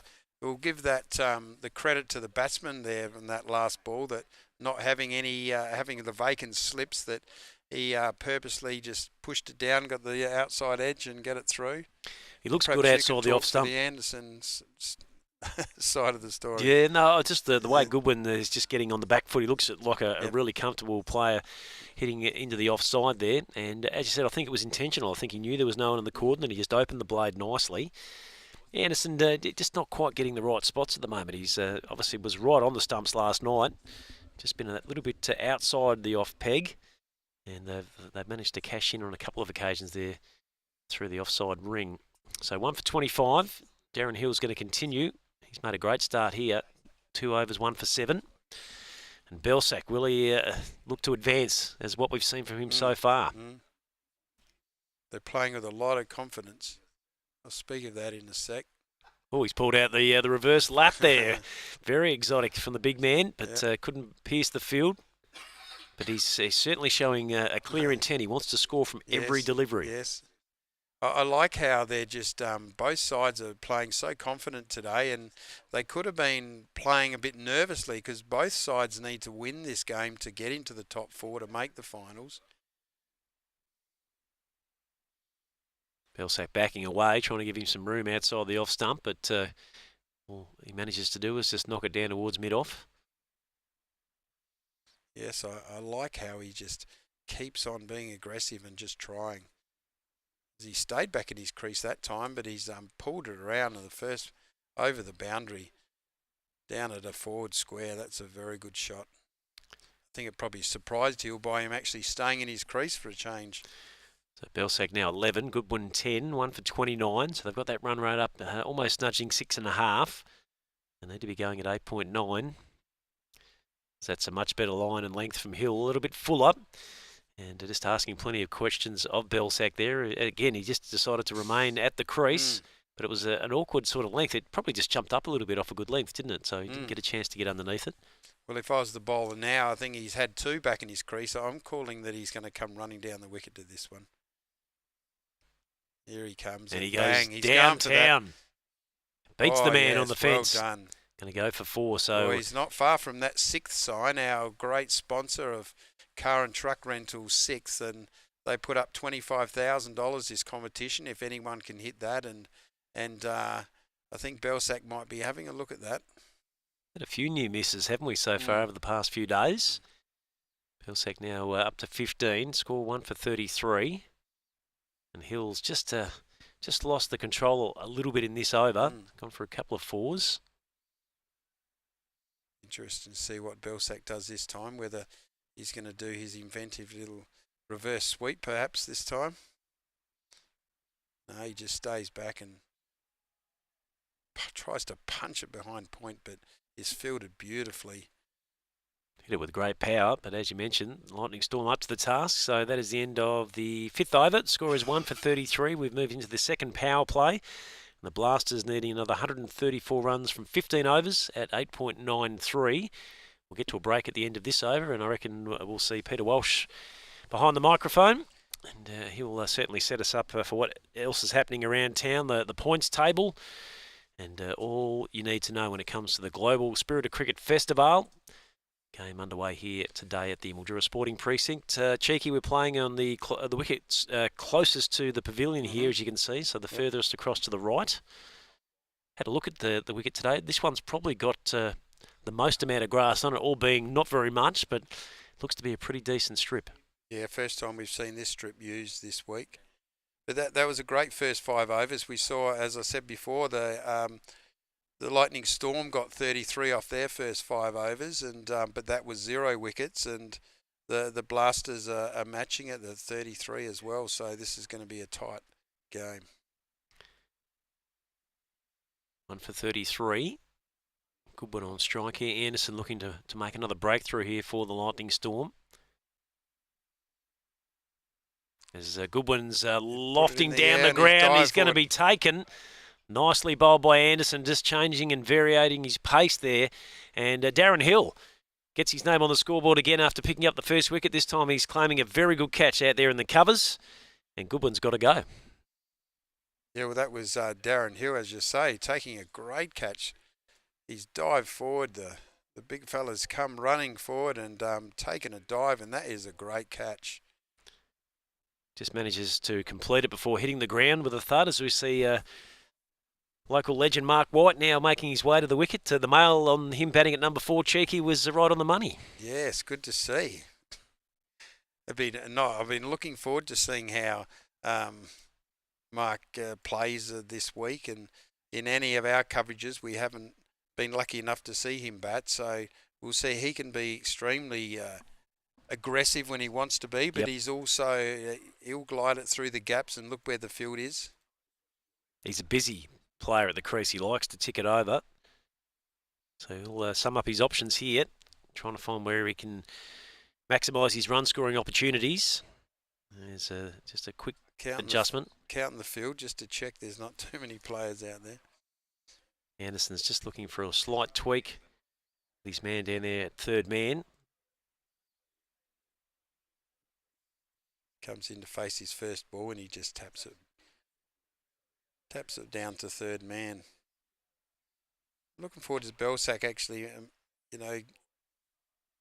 making Whitey do a bit of running today. Maybe get him to do a couple of threes in a row would be nice. And I know Whitey loves some good sprints just to get himself warmed up. As we just wait for some further adjustments here with the field, now that Belsack's back on strike, you think they'll be protecting the straight long off and long on regions. Let's see what Belsack's going to do to Anderson. Launches down the ground, finds the gap beautifully. They brought the man up actually inside the ring, and he just hit through the line. Ball was not quite a traditional half volley, but it was in the slot. Hit with great power, and he now advances to 19. Score is 2 for 38. Yeah, that was an absolutely beautiful cover drive. It's a bit how I drive on the golf course. Beautiful cover drives that just take off to the wrong area that I want for golf, but not for cricket. Anderson 1 for 22 in his third over. This time again, from a standing start, he is hitting with great power. But this time the ringer able to restrict any run flow there. So one more to go in this, the 6th over. We'll take a short break after this one. 2 for 38 is the score. Andrew Belsack is 19. Mark White has just arrived at the crease. He's 1 from 1. The ring is fielding really well today, isn't it? They are finding it hard to get it through. This time it's pushed down the ground by Belsack. Straight to the fielder. So that is the end of 6 and the score 2 for 39. Alliance Biograin grows organic grains for strength, vitality and joy. Every grain carries the strength of the land, bringing real nourishment to every table. Because health isn't just about eating well, it's about living fully. Organic nutrition meets senior cricket. Alliance Biograin and CCMC. Nourishing seniors, one meal, one match, one moment of joy. Well, what do you think? 2 for 39. Belsack is 5, White is 1. Last wicket falling with the score at 33. And that table, Patrick, and I'm pleased to be back to have a chat with you.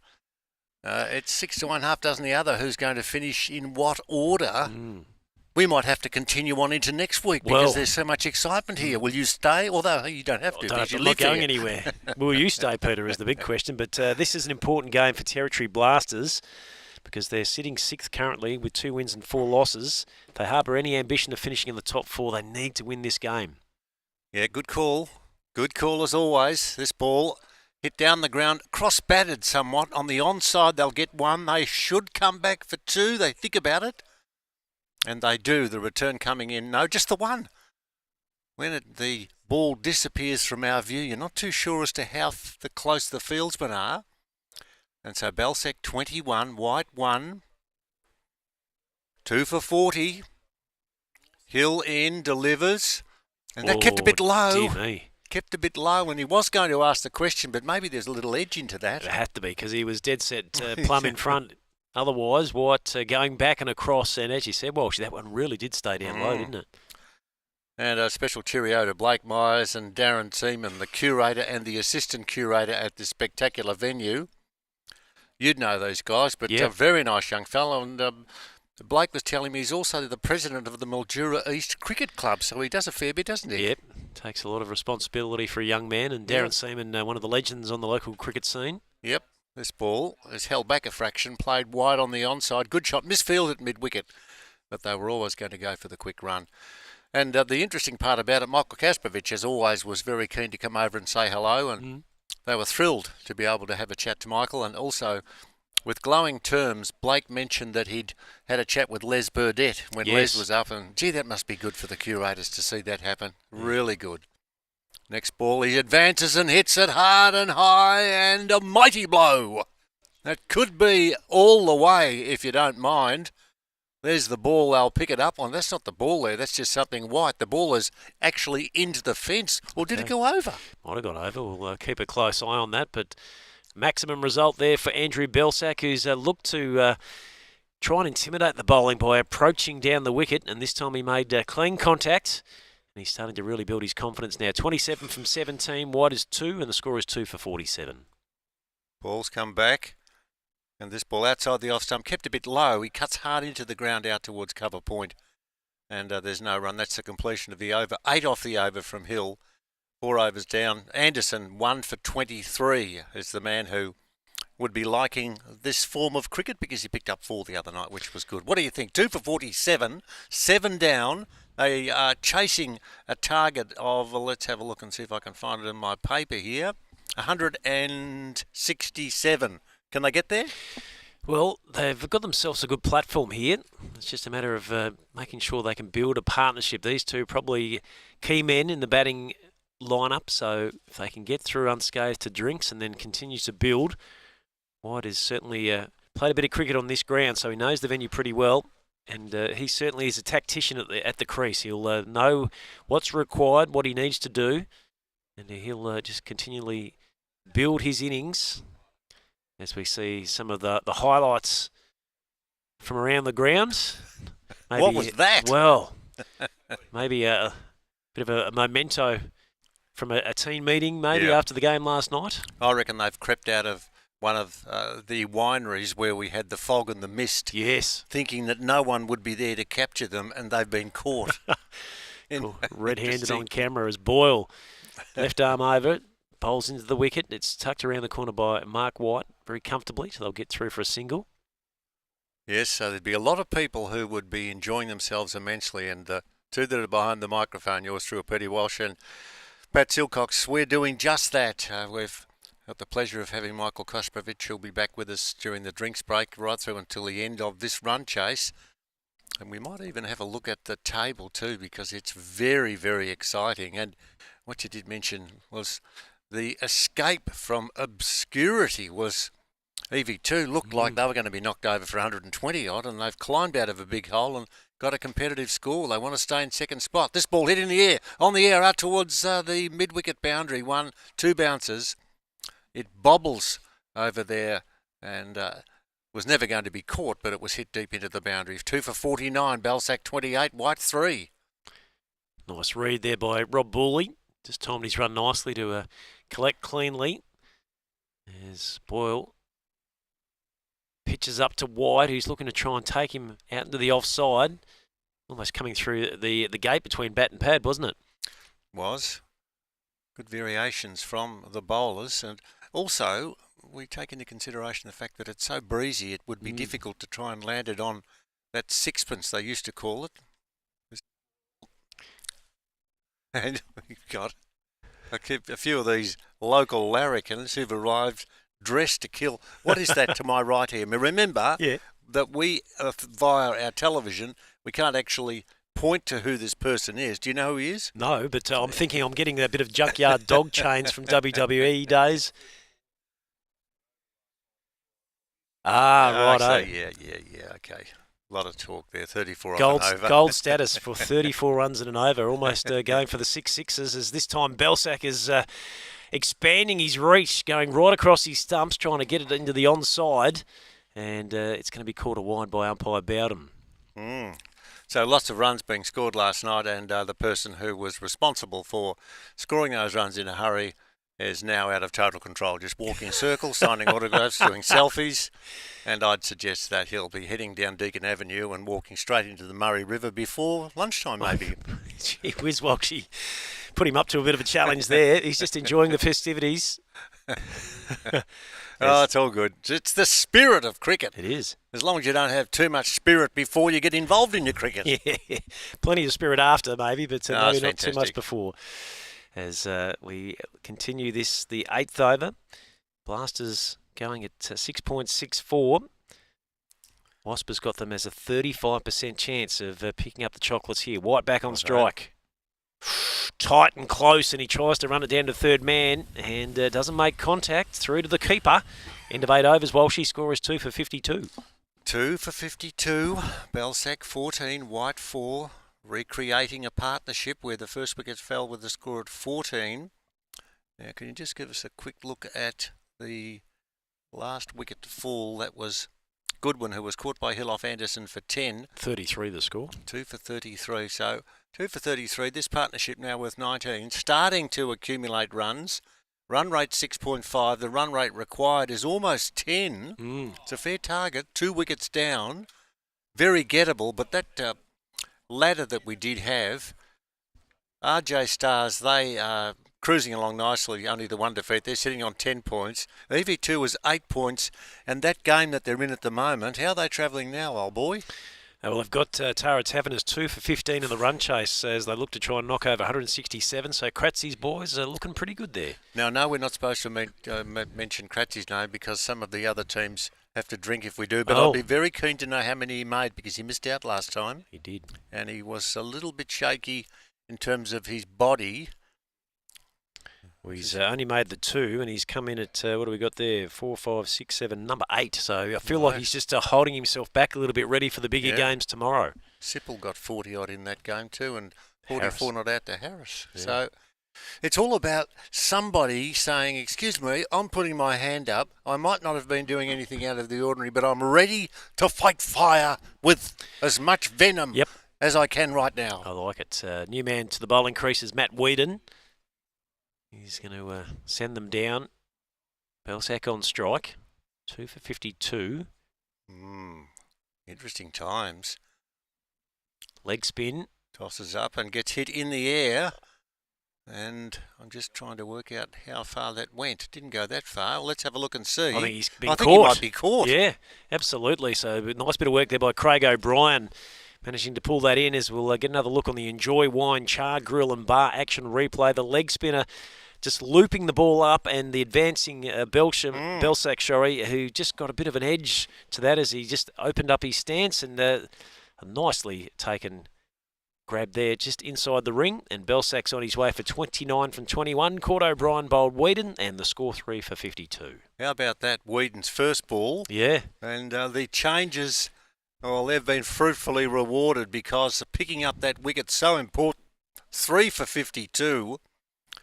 Whedon off one ball has 1 for none. That's happened a few times in these competition matches that we've seen.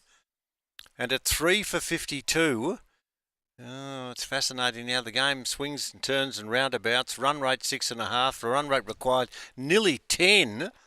And we're only just under 2 overs shy of reaching the halfway mark. And the score is just 52. It seems a long, long way away from 167. Does, as we just wait upon Stuart Kashula, who's in absolutely no hurry to get out there and take his guard. He's just assessed the situation, processing his thoughts as he makes his way out to the middle. And he'll take on the leg spinner Whedon here. He's a big man, isn't he? He's a long way up. Yeah, I reckon he could hit the ball to goal if he got onto one. That's a big hit, isn't it? It is. I know how to get there too. You just follow the streets, 15th, 14th, and 13th, you go over the bridge 12th. and just stay out of the water, and you get there safely.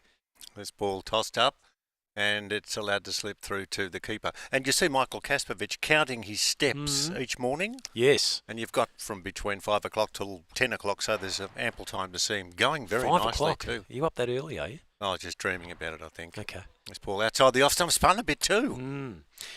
It's got him on the boot, which has just shortened him up a little bit there, Whedon. He's got quite a round arm sort of action. He's not very upright when he lets the ball go, so probably makes it a little bit trickier for the batsman to pick up from the striker's end. New batsman, Kashula, what can he do?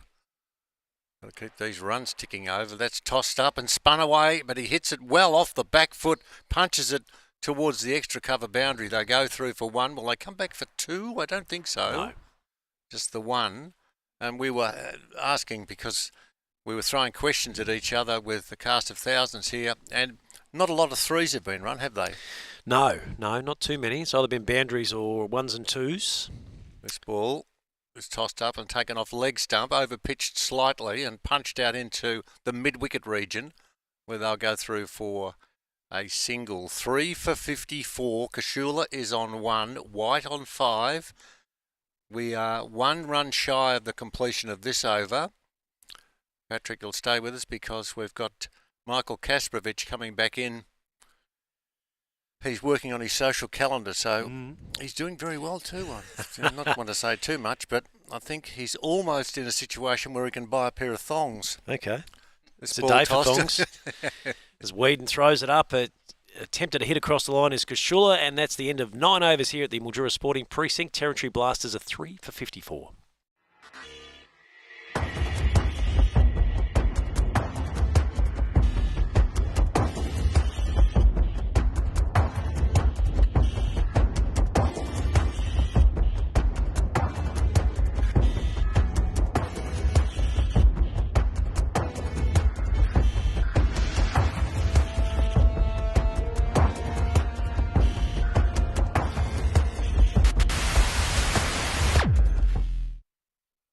This is the Global Spirit of Cricket T20 Festivale. Hope you're enjoying our coverage. It's tightening up the screws. They've found a screwdriver at Bunnings. It's been brought to the ground and it's been inserted and the screws have been turned. This is a tight one. 3 for 54. Start of a new over outside the off stump. Cut well off the back foot. Will be there for runs. Will be there for 4 runs. No need to run anymore. A delightful shot there from White. Timed to perfection, but more importantly, the placement was good. 3 wickets for 54. 4 for 166 was what the score was accumulated by Lightning, and that 4 just goes up on the board. 3 for 58 now. Kashula 1 and White is 9. Yeah, he's pretty good off the back foot, Whitey, and got into good position. Timed it nicely. So Boyle just need to readjust his line a little bit here. That one coming back into the right-hander, but White decides to take it on again. Beats the man on the ring. So look to try and hustle through for a couple. I reckon they may have only just got the 1 there. White moves to 10. Kashula is 1, and the score 3 for 59.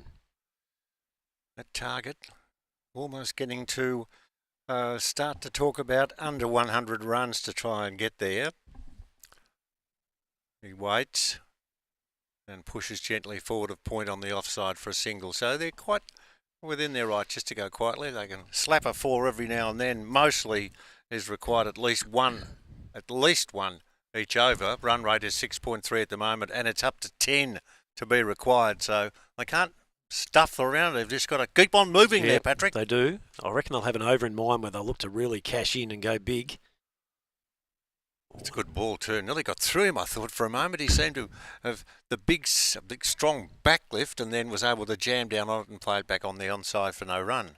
Getting some good swing as he's in operation from that Deakin Avenue end, using the breeze to his advantage.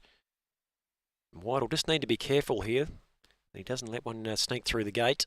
Only a couple to go before drinks. This one on leg stump turns it away on the onside in the air slightly. They thought about the run, but it wasn't there. Some good fielding from both teams too, and a couple of good outfield catches. And let's remember that the ageing bodies of these veteran cricketers, they might be screaming out, you might have a calf muscle saying, let me into the pool, I need to get some hot cold water, or there'd be some that would be a little bit worse for wear. That's a good drive off the front foot. Magnificent stroke. Only gets one, but the timing was really superb. Off the front foot, it bounces out to the sweep on the boundary to complete the 10th over. And it's 3-4-63. Kashula on 2 and White on 11 here. Global Spirit of Cricket. It's the Festivale, the T20 Festivale, with drinks coming out onto the field.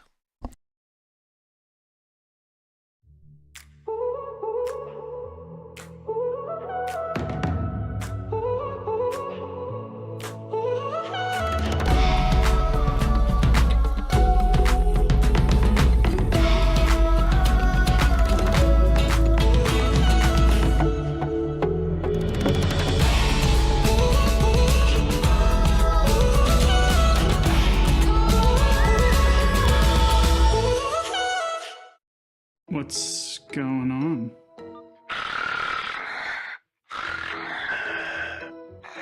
That's you.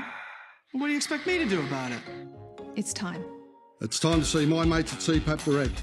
They help me get my sleep apnea sorted, and they offer good old-fashioned customer service and support. CPAP Direct not only have the latest technology in sleep testing, CPAP machines and masks, they can help you too. You can leave the mask on. What?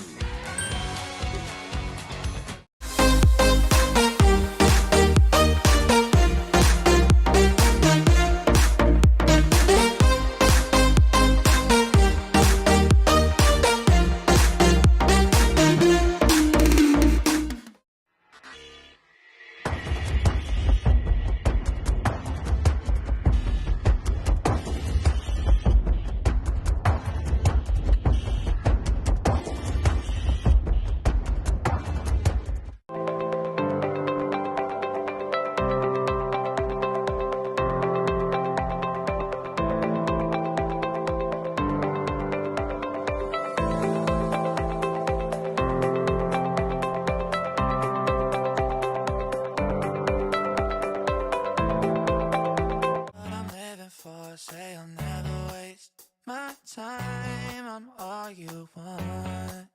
Oh, yeah, we live it up. I know for sure that I'll always. G'day and welcome to Mildura, the capital of tropical North Victoria, where adventure awaits you around every bend. But unlike Queensland, you don't have to worry about crocs. Epically wide river that goes forever. Perfect for water sports.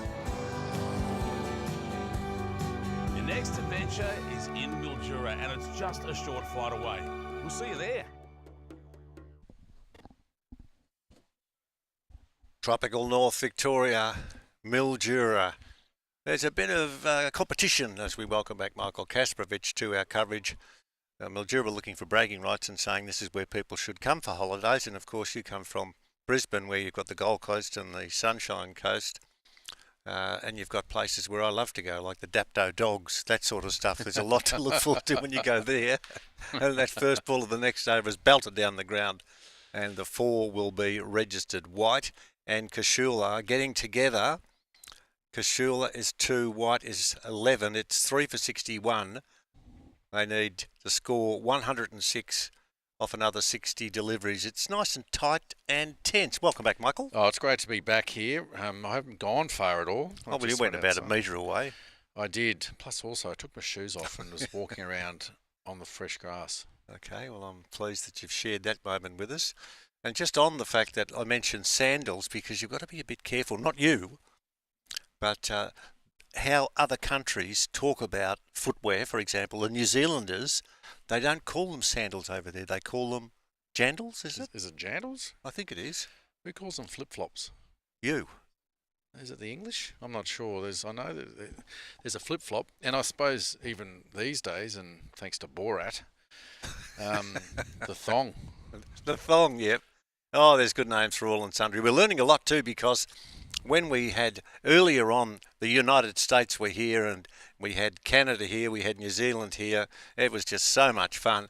And you're learning the lingo, and we're meeting a lot of people from the subcontinent who were born in the subcontinent in places like in India and Pakistan, and then moved with their careers to the United States of America or to Canada. And there have been some really, really good discussion points about moving their family and just extricating themselves, and it's all been good. And similar to me leading into the next question, you talked about with pride your son the other day, and he's been in action again playing for Australia. 2 o'clock today, the Australian under-18s take on New Zealand. That's in Canberra. Mm-hmm. Have you spoken to him today? Oh, I haven't spoke today. No, let him prep his own game. Yeah. He's all right. But, yeah, no, really excited. Of course, the commitments here in Mildura. We're commentating and looking forward to it. I think I've got a break. There's no game on to speak about, so I can actually watch him, which will be fantastic. Oh, that's good. Yeah, how much pride is oozing out of you, and I'm sure with all parents who have sons and daughters, and of course you've got to mention daughters now. We talk about. I saw the Australian Matildas play in a game, and I was away on a holiday, and it was on a boat, and just the number of people who all of a sudden go Tillies. They are now getting massive crowds everywhere they go to play their soccer. Oh, it's so good, and I think even even taking.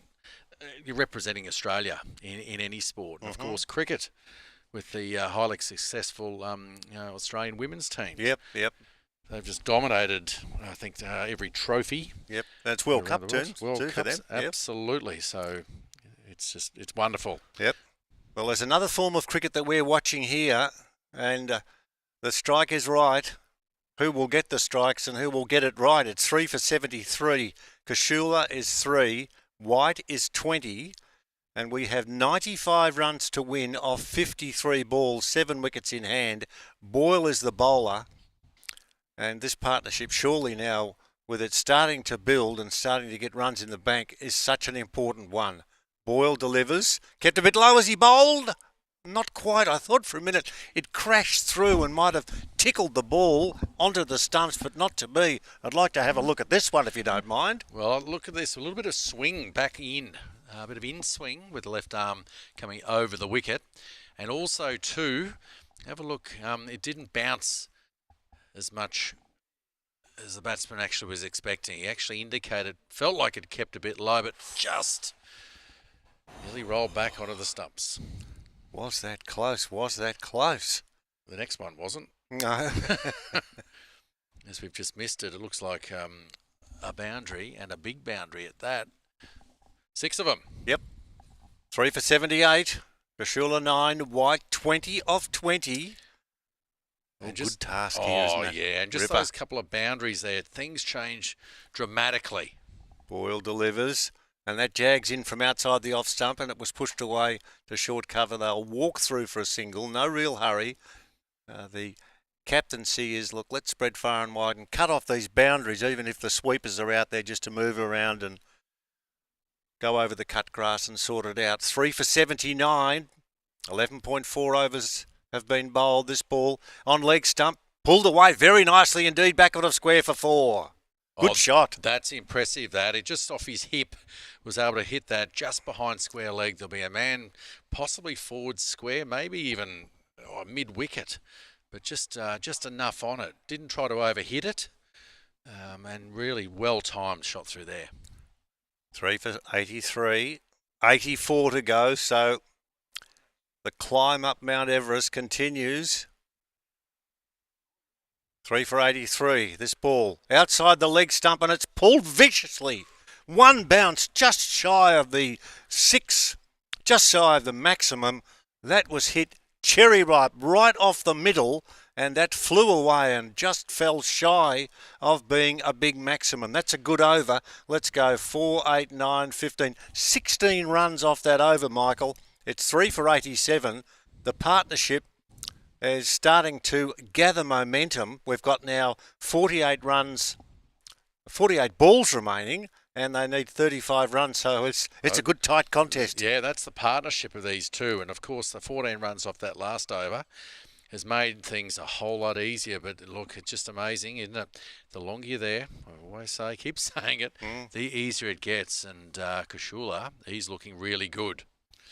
He's a powerful man. He's really given that a thump in the couple of deliveries in that over. New over is tossed up teasingly. The anticipation for let's get you out of your crease and try and loft the ball. It was tossed up in the air there by Matt Whedon. He gives the ball a decent sort of a flick, doesn't he? He does, yeah, with the leg spin. Looking the ball take the ball away from the batsman. We'll see what variation he has too, whether he's got the wrong one. He tosses up and that's on leg stump. The attempt around the corner for perhaps running a leg by is, no, not going to happen. Not going to happen. 3 for 87. Kashula 10, White 28. The target. Very much gettable, but it's been a good struggle for both teams. 4 for 166 is the target. This ball is sending him onto the back foot, and he got back on the haunches very quickly, and a little bit of an execution problem there for number 28, Matt Whedon, who limped away. And there's another part of his body that says, ouch, that hurt. We'll give it a rub. I think the ball used all his body to trap and field that delivery. He tries again, tosses up, and it curves back through the air. Good bowling, and it was played well into the deep, and they're going to walk through for the single. 3 for 88. Kashula moves to 11, and White is 28. 2 balls to go in this over. Runs to score 79, balls remaining 44. It's a great over so far by Wheaton. Just a single off it. And there'll be one more added to the total as this ball is punched away forward on the onside forward of square leg, and they walk through for the single. So his bowling is quite accurate, and most importantly, he's picked up a wicket. He picked up the wicket of Belsack. So another one of those players. We haven't mentioned 2 of them, but someone else wearing glasses. Yeah. What's he going to do this time? He's spinning the ball from hand to hand. Last ball of this over, 12.5 down. Tosses up, full toss, smashed away off the front foot, hit with crispness and with authority, but most importantly with placement. And that one will roll all the way to the boundary for 4. 3 for 93 at the end of the over. Kashula is 15 and White is 29. Runs to win 74 with 42 balls remaining. It begins with passion. It begins with Yashi Sports. Canada's home of cricket, trusted by players worldwide. From head to toe, complete cricket solutions. Official uniform supplier for GT20 and CCMC. For every walk to the crease, for every bold start, for every fearless shot, Yashi Sports. Canada's home of cricket. Tight contest. A lot of people here who are following their specific teams. And this is where another one of the beauties, Michael, of Mildura is you don't have to go far from point A to point B to another oval, then around the corner to another oval, and then over the river to Goal. You can just jump all over the shop and see so many games that are pretty much all on at the same time. There's been some tight matches too, isn't there? Some great skills. We talk about the skills of all these players, and look, as much as it's a Masters tournament, what really impresses me is the execution of the skills. You might be a little bit slower than what we were. The eyesight not as good, but skills still excellent. This first ball of the next over played back down the ground and there's no run. Now, I know that I shouldn't say you have to be honest with this answer because you're honest with all answers. But when you're seeing all of these players and you're thinking, Yeah, my body's talking to me and it's saying, no, don't be silly. No, you're okay. You're enjoying yourself. Don't think about playing. Don't think about it. Because this one is patted away on the on the offside behind point, and they run through for a single, 3 for 94. In all seriousness, there must be a time when you say, no, I don't want to. I just want to do what I have to do now with the family and the young bloke's growing up and he's doing well. And so I want to push that out of the way completely, being a player. But then all of a sudden you're involved in this game and you've played such an important part as this next ball crunched down the ground and dropped it long on. Hit hard, and I don't want to be, well, too pessimistic, but it fell shy of the baller down there in Boyle, and he couldn't quite grab it. That's right. As we look at the replay here, using his feet to get down and get to the pitch, just change it with the slower bowling, obviously off spinner. Didn't quite get the elevation, certainly not the middle of the bat, but it didn't matter in the end. We'll just get the single. 3 for 97. Kashula 18 and White 30. Oh, don't worry about that. I love playing cricket. It's tossed up and hit straight back down the ground on the onside, and they'll walk through for the 1. So 1s and 2s in this over. 2 overs or 2 balls to go in the over, and make it that 1 now with 3, 4, 5 off the over. And I've been retired for 18 years. That's not bad, 18. It is. So I have been playing with our Bulls Masters, which we set up 15 years ago. Oh, is that right? Now there's a shout from the bowler for that last ball of that over. Let's have a look and see if there is 1 ball to go. No, that should be the end of the over. And I'll take 1 more over, and then Patrick can head into this direction. 3 for 99. 47 runs, 35 balls, White 27, Kashula 19, and I have to say with sincerity, a win here to either side, and there's that distinct possibility that they could be playing in the big one. Well, that's right. There's still a few other games and matches. We'll go around the grounds pretty soon to find out all that, and certainly with the table, of course, 1 plays 4. 2 plays 3 in the semis.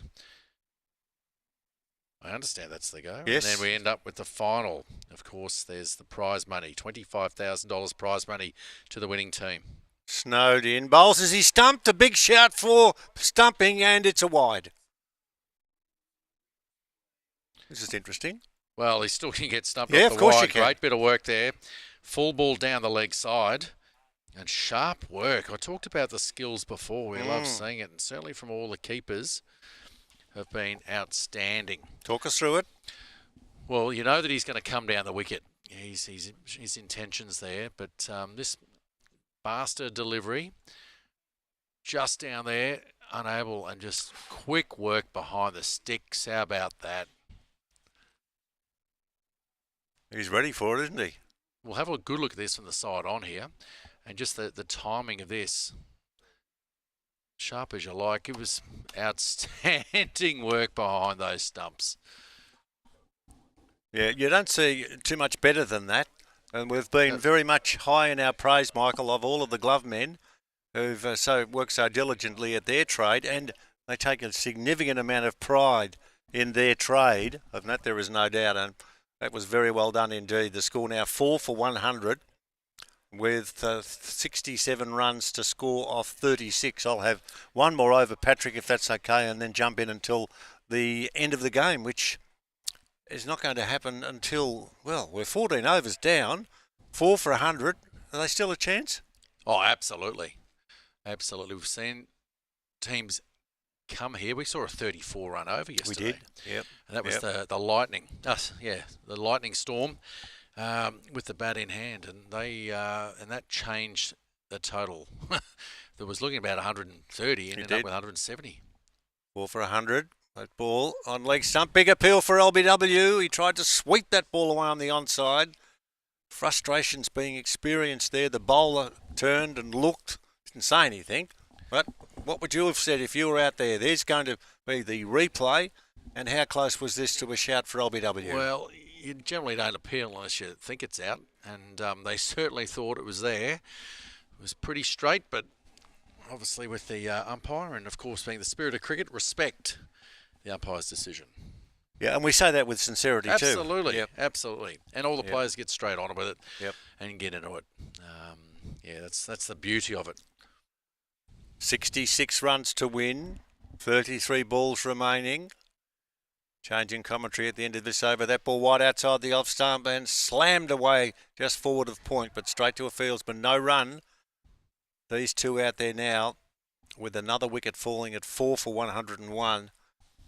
Makes it just that little bit harder. Try and get those runs now. This ball is attempted push on the onside.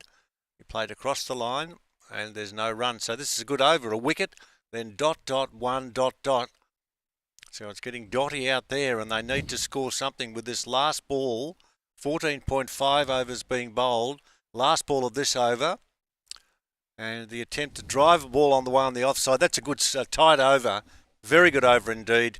Territory Blast, 14 overs. Let's have a look. Runs to win 66. Balls remaining 30. And we'll change our commentary team in just a moment.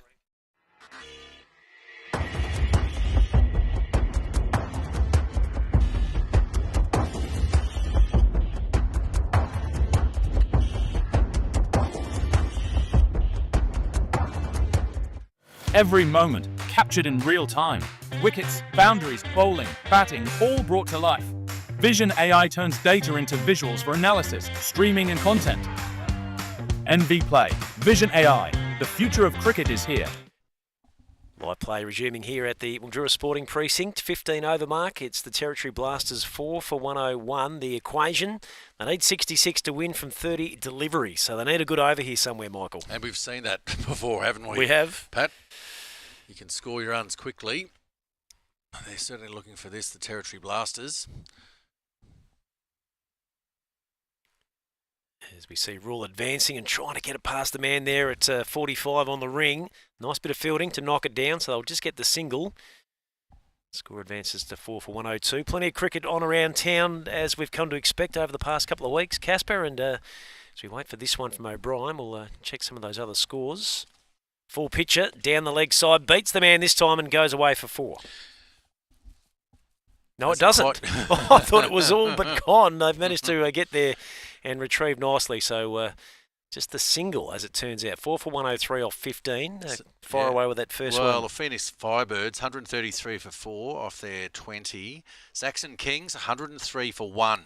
Wow. As we see, Rule use a lot of bottom hand to hit that out into the onside, and that will be a 4. So score is here, 4 for 107, but let's move across to Sarah Oval and see how the RJR All-Stars are getting on. This is a big game. This is RJR All-Stars. They scored 166 for 6, and the Sandgropers, 107 for no wicket lost. The 12th, this is the 13th over at the moment. They need 60 runs off 47 balls with 10 wickets in hand. Going to be an interesting run home there. Sandgropers really finding form as the ball is again hit out towards the onside, just on the bounce to the man at backward square. And they'll get through for 1, 4 for 108. And the Tara Taverners, they need 119 runs off 56 balls with 8 wickets in the shed there at Mildura Senior College. That's against EV2 Cricket, who scored 166. 48 for 2 they are. Okay. The 10th over. The good thing is that game's about another 5 overs behind us, as it seems to have been pretty much through the whole past week, Michael. So we might get in there for an early feed again today with fingers crossed. We'll see how we get on. 4 for 108. Got to make sure that that Walshy doesn't go for seconds. Okay. This time, I think. All right, we'll have to put a restriction on him. No, he does Subway. That's right, yes. And doesn't he love, he told me about the cookies. Yeah, they go all right. They do go all right. The macadamia nut and also the white chocolate chip. Yes. Okay, a couple of his favourites. We've got to give that a crack, Yeah, I think so. 4 for 108, 16 done. Partnership is 8 from 12 deliveries. So I'm just with interest, Michael, I'm going to just check, I reckon, and see out of that Sandgropers score, you'd think if it's none down that the big fellow Lee's probably got another big one. He's got 51 off 32, Baranka 59 off 46. So those two have been the mainstay at the top for the Sandgropers, and they look to be going pretty nicely, don't they? Oh, they've shown that all tournament, haven't they? Yeah. There's been some wonderful batting, and I think you're seeing it now through it's coming through this stage, and certainly with finals on Tuesday, that's when everyone needs them to fire.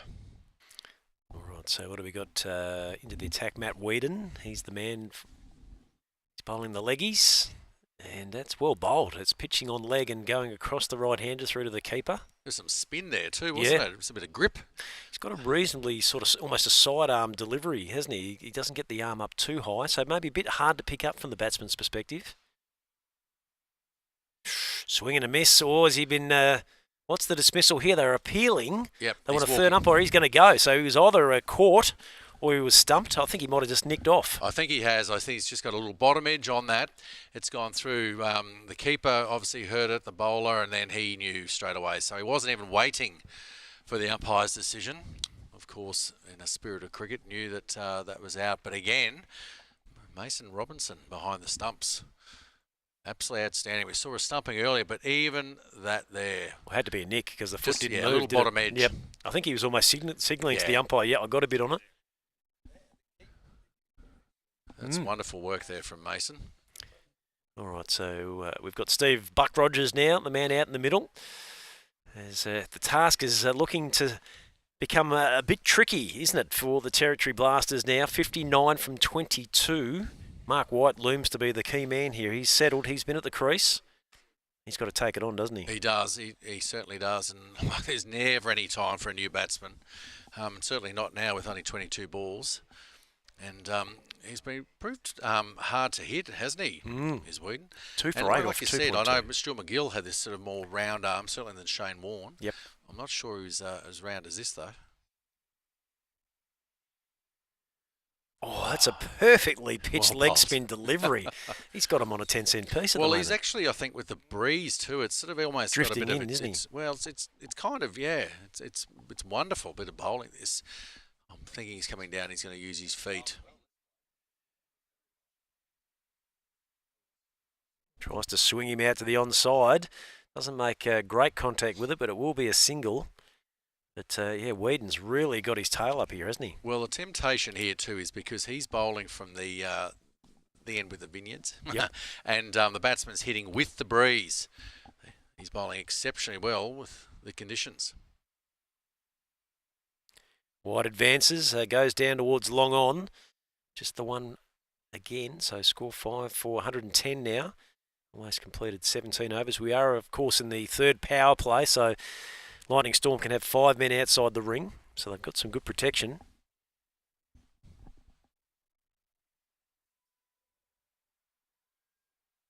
Whedon pitches up and he's gone him through him again with a brilliant leg spin delivery. Rogers had no answer, and Whedon now has 3 for 10 off 3 overs. This has been an absolutely sensational spell. He's bowled sensational. As you said, I'll use your word. The fact of the matter is, because he's bowling in this really strong breeze, he's able to get a lot of elevation. He's throwing him up there, but getting some turn also off the wicket. And an interesting thing is, as a batsman, when you're facing a spinner and the ball kind of from your stance goes above your eye line, then it makes it generally you like to sort of come down the wicket, you'll try to meet it. But because of this breeze, he's handling this beautifully because he's actually able to control it and get that turn. So not only is he getting some drift into the right-hander and spinning it away, but he's getting some dip as well into the breeze, isn't he? So really a tough proposition. Got the 2 Mildura boys now teaming up. Ange Myers out to the crease to join Mark White. A couple of locals know the surroundings pretty well. So it's going to fall on their shoulders to get the Blasters home here. 57 from 18. Bit of local knowledge, I reckon. Yeah. Well, I think with this breeze, I know you don't really get value hitting into the breeze. Not as much anyway as hitting with it. So, yeah, maybe it's the angles with the medium pacer coming on. He might look to sort of run it down in that third man region. Generally, you're talking leg side. Yeah. I think that's where. But with the ball being just up a little bit up and down, keeping its touch lower, it makes it all that much more difficult. Plays well square of the wicket wide, either on the offside or the onside, so that might come into his wheelhouse here. Let's see what Grant Hall's going to serve up. Tough time to come on and start your bowling stint at the 18 over mark. Oh, but he's experienced. He's he good knows for it. what he's doing, absolutely. I'm sure his preparation's been good too. Meaning that ice baths, stretching, masseuse, all those high performance. Ticking all the boxes, absolutely. Technologies and resources. He's certainly going through a fair warm-up process here. Yeah, warm-up does take a little bit longer. as the older you get too. 6 for 110. It's 25 degrees here in Mildura today, though. Yeah, it's warming up, isn't it? As that one's taken out into the offside, they'll pick up a single. They're going to need more than ones, aren't they? They sure are, and I think that's where right now, 57 runs, 3 overs with balls left in hand. Apologise after the first one, so we've got 17 balls. Just haven't ticked over that Yeah, overlay okay. there. No, that's right. That'll take us to 6 for 111 as now left-handed Myers is going to force a change from Hall. He says, I'm going to come around. So he just adjusts his line. Ange Myers also a very clean hitter of the ball. Loves them over mid-wicket. He's straight into his work there, trying to hit one down through the offside, but got that ring strategically placed, Michael, haven't they, on the offside? They're standing in the integral positions to make sure they can minimise any run flow there. Yeah, absolutely. It'll be interesting to see what he's doing, like whether he changes his pace, slows it down. But I just think if you go full and straight here, forcing the batsman to play right straight down the ground, you can't go wrong. Myers gives himself a bit of room, but he can't find that gap, but it gets through. So with the misfield, they'll get at least one. There may even be 2 on offer here. Myers is, well, he's almost considering a third there as he turned back, but he'll get through for 2. So a little bit fortunate. Score now 6 for 113. 54 to win, 15 balls remaining. Yeah, plenty of action, even talk there from behind the stumps. Mason Robinson moving players on the leg side. I think that's where he's focused. Yep. He's looking for that ball just to be a fraction shorter so he can get under it and get it over the fence. Almost chopping on. It was a ball of good length, wasn't it, from Hall? Got it right up in the block hole. Couldn't move across the crease to get inside it. Well, I just thought what I was saying is you really want to be just as full and straight as you can be. Maybe even just outside of Yorker, outside the stumps, making it difficult for the batsman. As I said, he's looking to get underneath it. So half volleys are fine going down the ground, but if it's anything a bit shorter and you can swing through, help it over, it's on its way. Like that. Myers just only able to force it back to the bowler. So again, no run, just the 3 from it so far. What a great start here to his spell.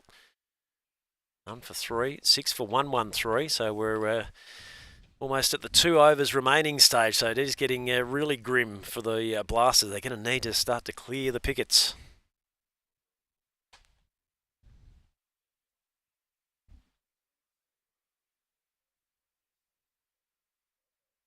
And he's got him. He's gone through him as Myers tries to back away and open himself up on the offside. Brilliant bowling from Grant Hall. Right on the dollies. Takes the top of middle and leg. And a 7th wicket to fall now for the Blasters. They are 7 for 113. Yeah, just looking to the leg side there. This one nice and straight. And, of course, he couldn't get hold of this. We're saying he's looking to the leg side just to sort of tug it around. But nice bowling this. Nice and full and straight at the pegs. He misses, of course you're going to hit. So that makes it even tougher now. More than 50 runs. 3 wickets in the shed. It's interesting that the totals, isn't it? Last, during the day games. And of course, the Lightning Storm won the toss, elected to bat first again. And normally in 2020, cricket teams love to chase. Give us a total and back themselves to chase down totals. But I love this from the Storm. They're going to go set it. You'll get them, and we'll set it. We got them. You got to get them. This is the second game consecutively that they're looking to take the win after batting first. White had to reach to get to that one as he just pushes it down towards long on for a single. I guess they just back their bowling attack and their fielding to be able to defend. And they've shown that, haven't they? I think we've seen that through this tournament, and certainly these last 2 games, they've been really exciting in the way they've played. Shared the spoils too, have they, amongst the team? They have. So Whedon, who has had a sensational run through the middle and back end of this innings, 3 for 11, start of his 4th over. 53 to win, 11 remaining. Just waiting for our scorecard to update here. See what Harris elects to do. Will he try and take him across the line? Oh, he's not sure what he's doing there as he tries to play it back down the ground, misses it, squirts past the keeper. That might be leg buys, I think, as signalled by umpire Daryl O'Sullivan. So one more added to the tally, as we've just got a bit of it. There we go, we're just updated now. 7 for 115 in this, the 19th over. Yeah, Matt Whedon, he's been a star, isn't he, with the ball? Going away, White's looking back at the umpire, maybe hoping for the wide. It looked like it pitched inside the line of that little blue marker there on the crease. I'm wondering how much turn he's getting here too. Yeah. Plenty of spin. That one will be called. Just went for that little bit too much that time. There was a lot of turn there, but started pretty wide. 7 for 116. That's beautifully bowled as White at the last moment decided just to play defensively at it and just flashed past the outside edge of his bat.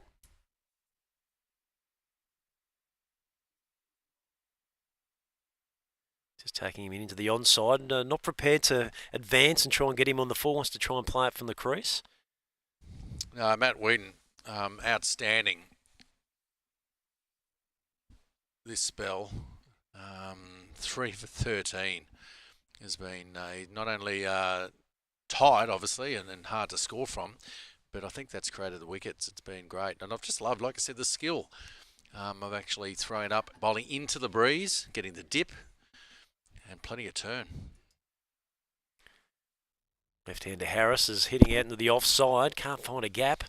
So Whedon is at the end of his 4-over journey, and what a good one it has been. 3 for 13 from his 4, and really has changed the game and placed it well and truly in the favour of the Lightning Storm. Yeah, it's turned things right around there. They were right in the hunt with the Territory Blasters, but it just got too much, and obviously losing wickets. And we've always found that the dot balls, the pressure, and we talked about Matt Whedon and that spell really changed things up for the Lightning. Just goes to show that the leg spin, it's not a dying art, but it's one that if mastered is very hard to contend with, isn't it? Well, I think that's it. Even with when 2020 first came about, everyone was thinking about, oh, look, it's fast bowls, it's all that. The spin bowlers are essential because the ball doesn't come on. It's changing the paces, but as we've seen today with Matt Whedon, it's actually it's much more. There was turn. It was different. Lots of craft going on there, wasn't there? He was on top of his game. As Hall continues, White is digging at that one from the block hole. It was coming in towards the stumps as he pushes down towards long on. They'll pick up another single. So 49 to win from 5. It's I don't want to curse anybody, but probably safe to say they're not going to get there. But Storm, this is exactly what they were looking for because they've built a pretty decent platform in the last couple of games. They will move to 4 wins and 2 losses and 8 points, which pretty much will secure them a spot in the top 4. And they're one to look out for come semi-final day, I reckon, Casper. Well, they're running in with a bit of form, as you said. And I just think that that confidence you get when you're winning and sharing, I guess, when I say the spoils, but the load. The load. Yep. Yeah, absolutely. David Roach. No Roach today. He was exceptional. And Damien Grant was one of their better seamers under lights last night as well. So they've got a couple of their key personnel not here, and yet they've still done it pretty comfortably. Is that rest and rotation policies, you think? May well be. May well be. Like the Penrith Panthers did. Didn't work against Brisbane, though. No. As down the leg side, White trying to pick up and deposit it into the vineyard, but it's gone for a wide as Billy does the hot shoe shuffle to signal the wide. And the score now 7 for 120. I think that could have been on Aerobics Oz style, that move. Oh, there's a blast from the past. I know. I just thought, well, it's the Masters tournament. Yeah. I'm sure that many would remember. Aerobics Oz style. Yeah, Richard Simmons was also one of the early morning fitness gurus from back in the 80s. I didn't watch much of him. I was more a Aerobics Oz style guy. As that one's angled back into the right-handed White. And just tickled away for the single. So we're just about done here at the MSP for the first of our 2 games today. We'll be back later on this evening under lights, where we will take in for the first time the Tara Taverners. They'll be up against the Saxon Kings. That one will be coming to you from around about 6:30, so make sure you come back to us on the SOC TV Live and, of course, Willow TV as part of this Global Spirit of Cricket Festivale. We've got 3 balls to go, 7 for 1-2-1. Harris will be keen to maybe pick up a boundary or two here at the back end. It's fired down the leg side. Mason Robinson unable to claim it. It's signalled as wides. And they'll just add an extra one on top of that as well as Richard Anderson tidies up.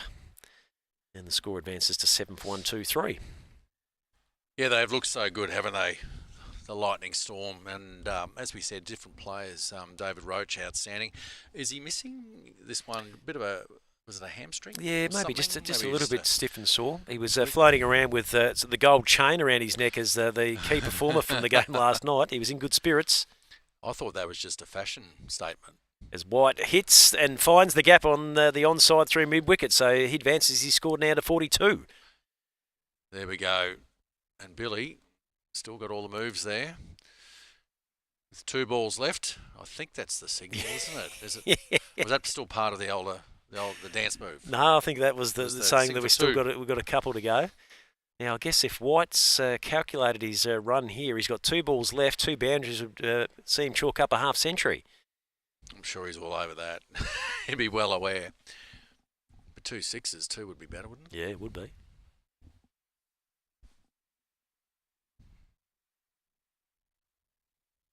Oh, that's absolutely beautifully bowled by Hall. He's going nowhere there, Whitey, so misses his chance.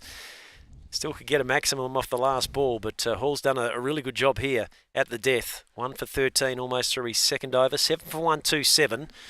So they're going to end up, at this stage, around about 40 runs shy of the target that was set earlier today in the first session, 167.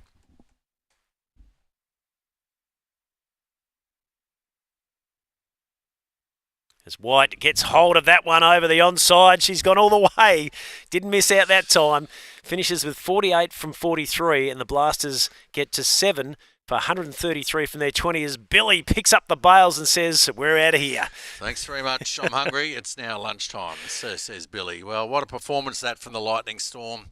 Such a great effort, such a great total to get there, and by winning the toss, selecting the bat. Yep. Geez, they've set the standard, haven't they? The last 2 games have played here. I don't know, last night and first thing this morning. They've been very impressive and shared all the performances right across the board. They end up winning by 33. We'll quickly go through that second innings card for you. Belsack was the man out at the top there. Caught O'Brien bowled Whedon for 29. Harding bowled Hill for 6. Goodwin caught Hill bowled Anderson for 10. Kashula was stumped. Robinson bowled Snowd for 19. Rule stumped Robinson bowled Whedon for 7. Then Rogers out bowled Whedon for 1 and Myers bowled Hall for 2. Not out batsman will Mark White, 48 from 43.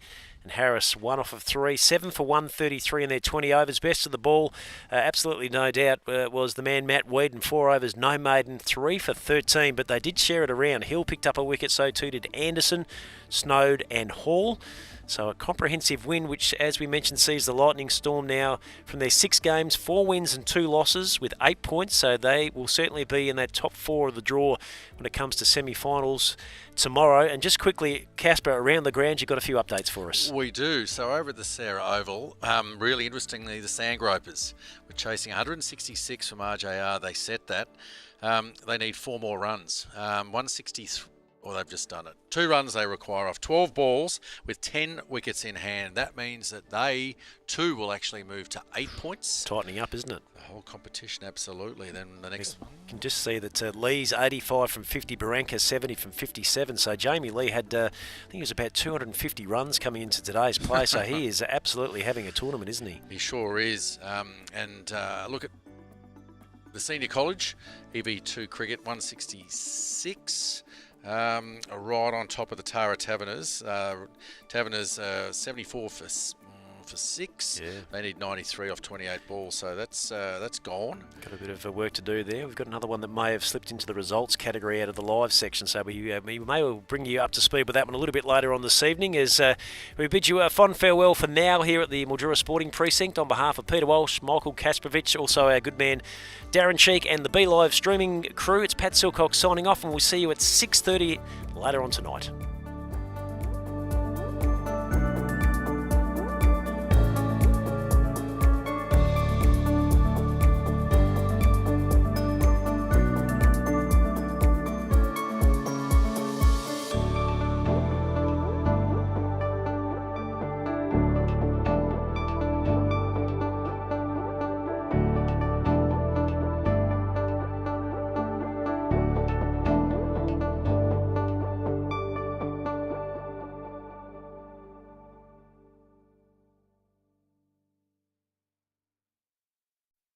Bye.